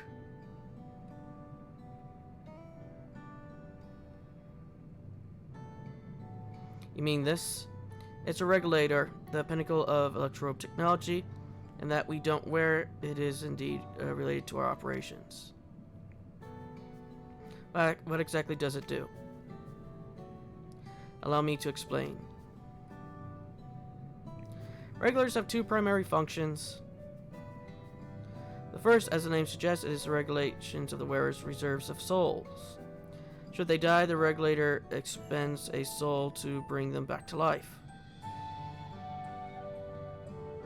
That don't sound right. Reserve, you mean people walk around carrying spare souls? They do. Souls are packed into cells, and they can be used to replenish the life force that is lost due to sudden death, such as an accident. They do nothing for those who die of old age, though. Distribution of soul cells is based on one's work evaluation to encourage exemplary performance when fulfilling their duties. Souls as a common resource and payment for services rendered.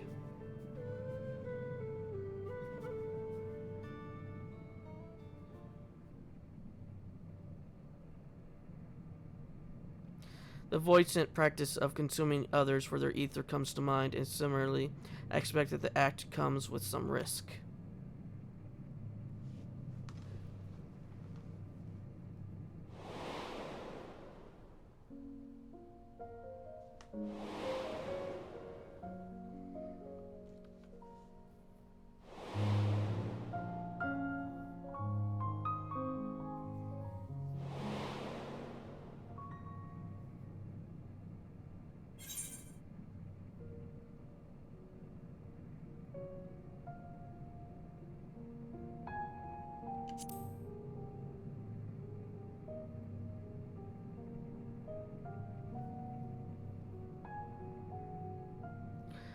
That is prevented through memory management, a process in which regulators also play a role.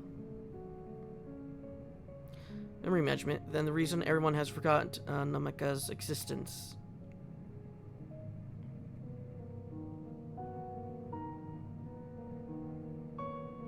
The regulators are constantly recording the memories of their wearer, so if they should suddenly die, their memories can be refreshed as part of the restoration process.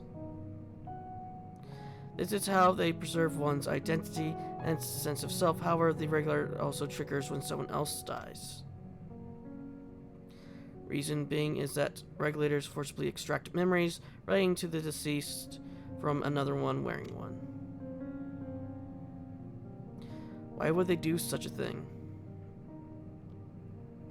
It is a kindness bestowed upon the people of Everkeep's core system, so that no one has to suffer the pain of loss.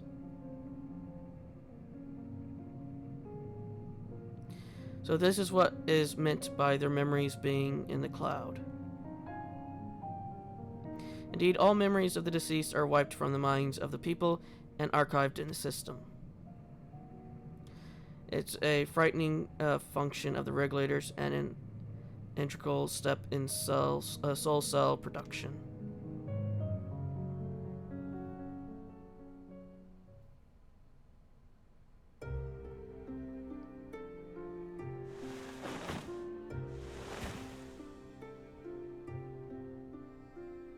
You see, when a person dies of natural causes, their soul is temporarily housed within the regulator.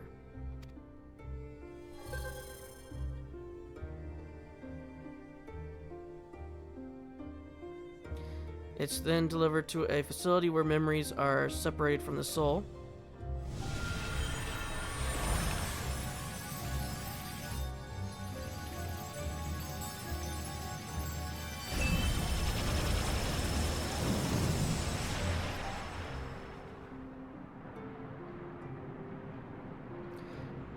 The result is a fresh soul cell, free of impurities, ready for distribution and consumption.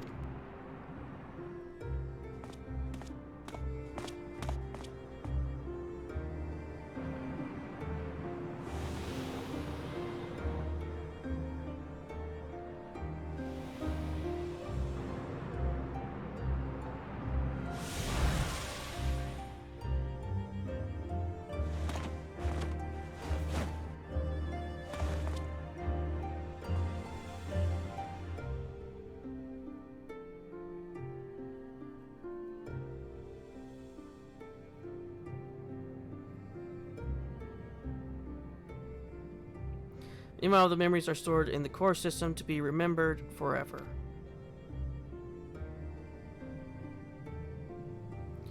And this is why people are happy here. On its surface, it's similar to the Hawaii philosophy, but I see nothing noble or comforting in it.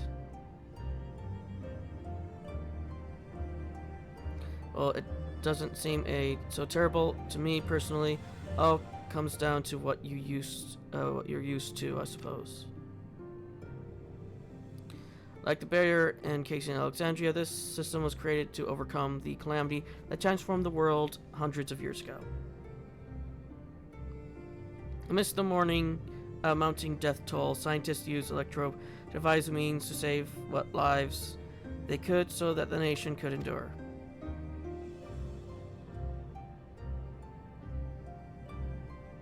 I understand the people of Alexandria did what they believed was best to save their people. I just find it hard to believe Torelli would also accept this way of living. It came as a shock to us as well. In fact, a great many of us opposed to it. Which is why the use of regulators were never compulsory. The people have always been free to go without them if they so wish. Svein didn't strike me as the sort of ruler to impose her will on others. So you've already met her. She's the one who suggested we come to the Thunder Yards in the first place. She also said she wants to help us stop Zorulja.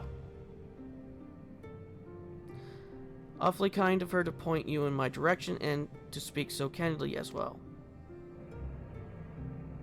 However, her motives, she has given the people a choice: live with the risk of true death or the security of the regulators. Everything that lives must die someday. That is the natural order of things.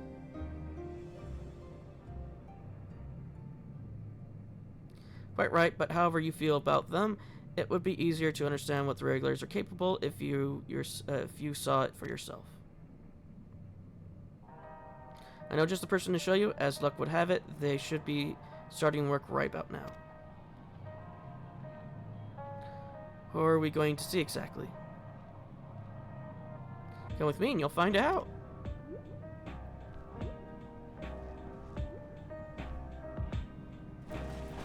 I do feel like this should have all been voiced. I don't remember if the souls and the underworld were voiced or not.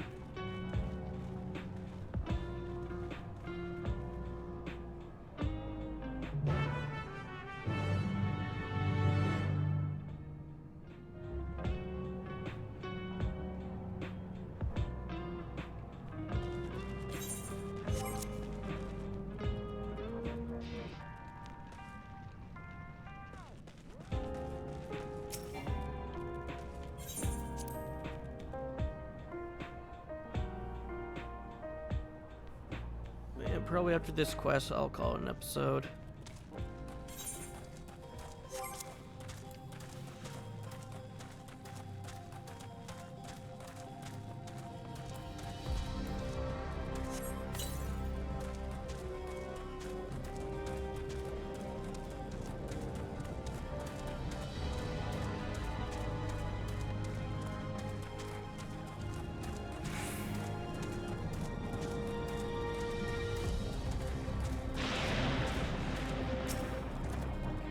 Everyone here? Good.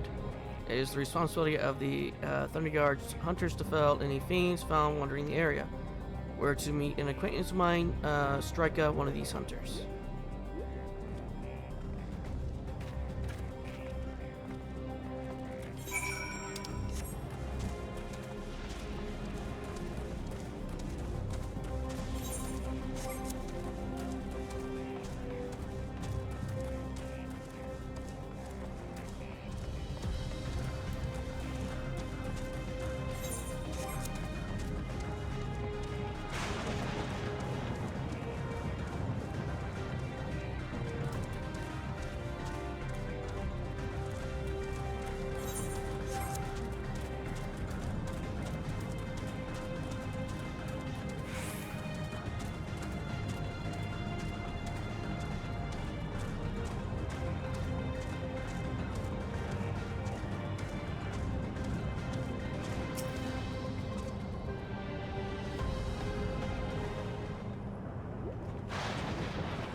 Elysian.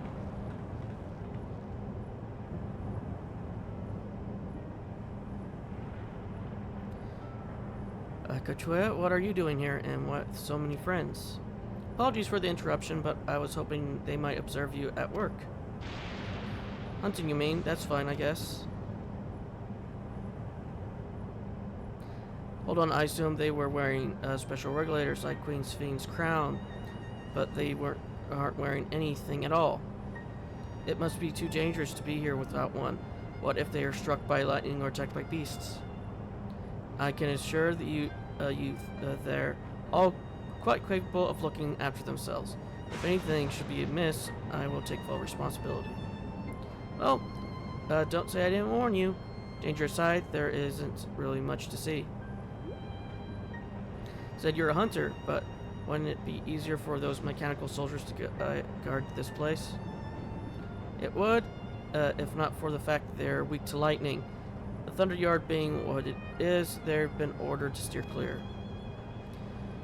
Some good they are, but these facilities are vital to the upkeep of Alexandria's infrastructure, so it falls to hunters like me to deal with any fiends.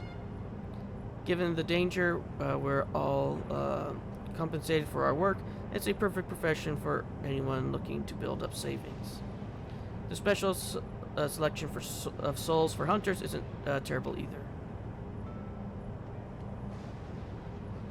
I brought this lot here to see this danger you speak of, if it's not too much trouble to ask. Of course, in which case it'd be a shame to waste my efforts on just any old beast. You all can handle yourselves in a fight, right? If you cause a ruckus slaying what critters you see nearby, there's a chance you'll draw out something worthy of a demonstration.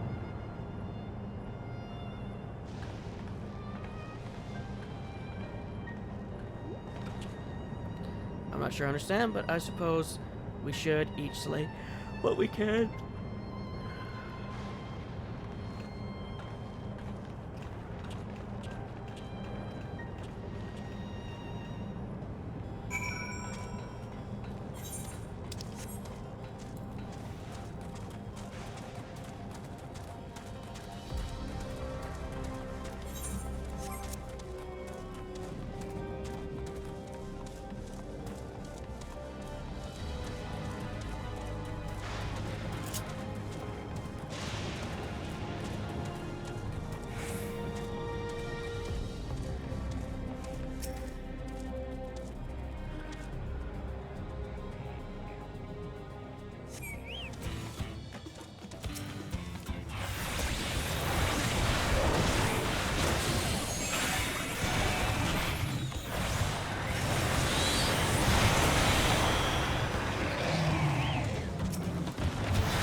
Will do nicely.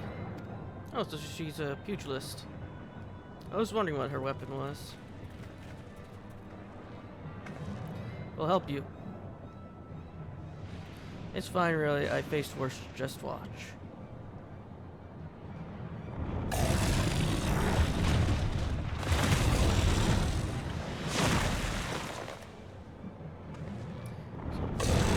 Look this way.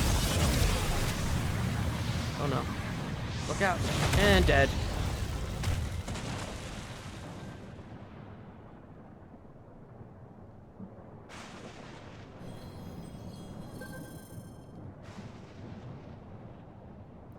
12 preserve. She needs healing.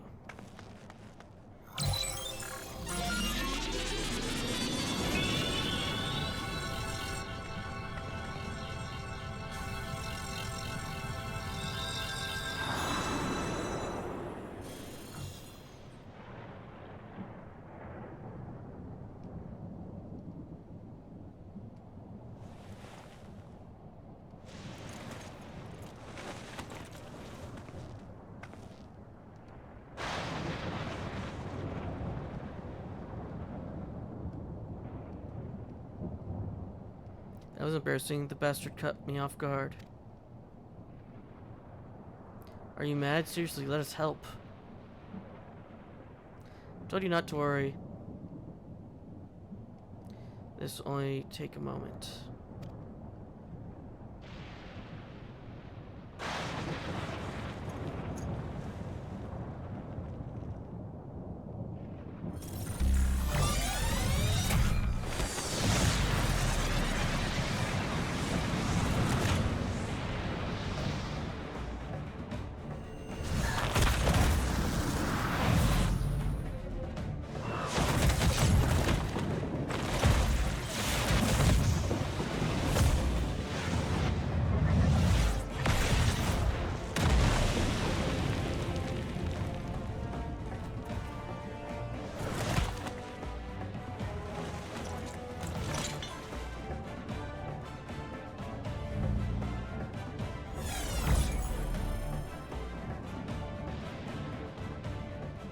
Just like Zorulja. Come on, let's get out of here.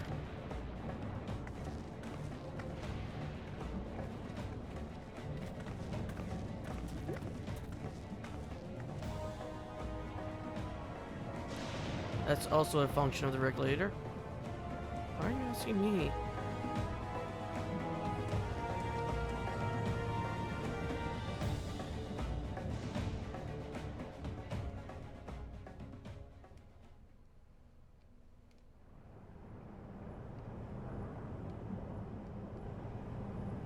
I think I understand now how Zorulja was able to return from the dead and defeat Papa, but I'm not sure what we saw at the end there. As soon as the regulator turned red, it was as if you were possessed. Your movements became beast-like. Don't tell me you empower yourself with the soul of a beast. I'm reminded of the Serpentine soldier we encountered at Vanguard who did the same. So you crossed paths with one of the king's elite. Such a form can only be achieved from gorging yourself on souls.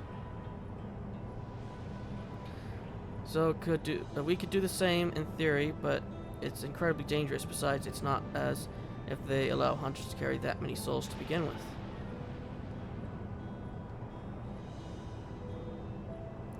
Oh, I should be getting back to work. Take care.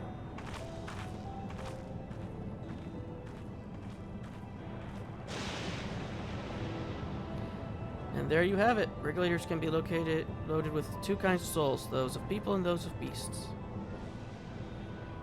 The souls of people can be used to grant the user preternatural strength. Naturally, they can also be used to ensure no one suffers an untimely death. And what about the beasts, the souls of beasts? They work much like in the same fashion, imbuing you with the strength of the chosen animal. If, for example, you use the soul of a wolf, you would grow more agile and feral, as you saw with Straiko. Using several of the same soul at once, however, would result in physical changes. Your teeth might become fangs, your nails, claws, and too many, and you'll become more beast than man. Changing one's form through the souls of other beings, it becomes more and more reminiscent of Voidsent. Yet, unlike the Void, where the cycles of death and rebirth is simply broken, souls here are forcibly taken before they might reach the ethereal sea. Different means to achieve similar ends. A cycle to which all within the dome are bound. So we blow up the dome. This is wrong. This is all wrong. It is indeed hard to accept, being so far removed from our own beliefs. Perhaps more shocking is that the technology to achieve all this was developed hundreds of years ago. The civilizations and the reflections are surprising indeed.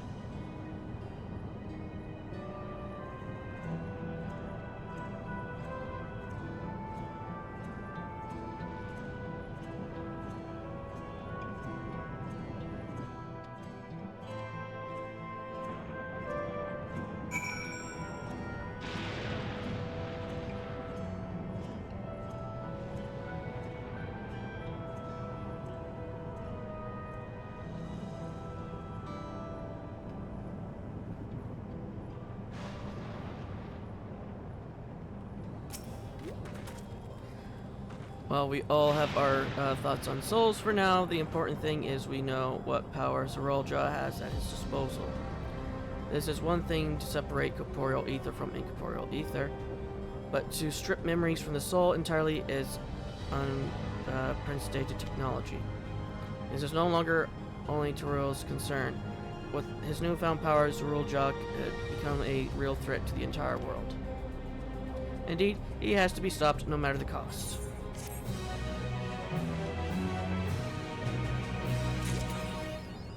Ah, worth of a soul. Domebreaker. The Domebreaker! But yeah, that's going to be the end of this episode. I'll see you all in the next.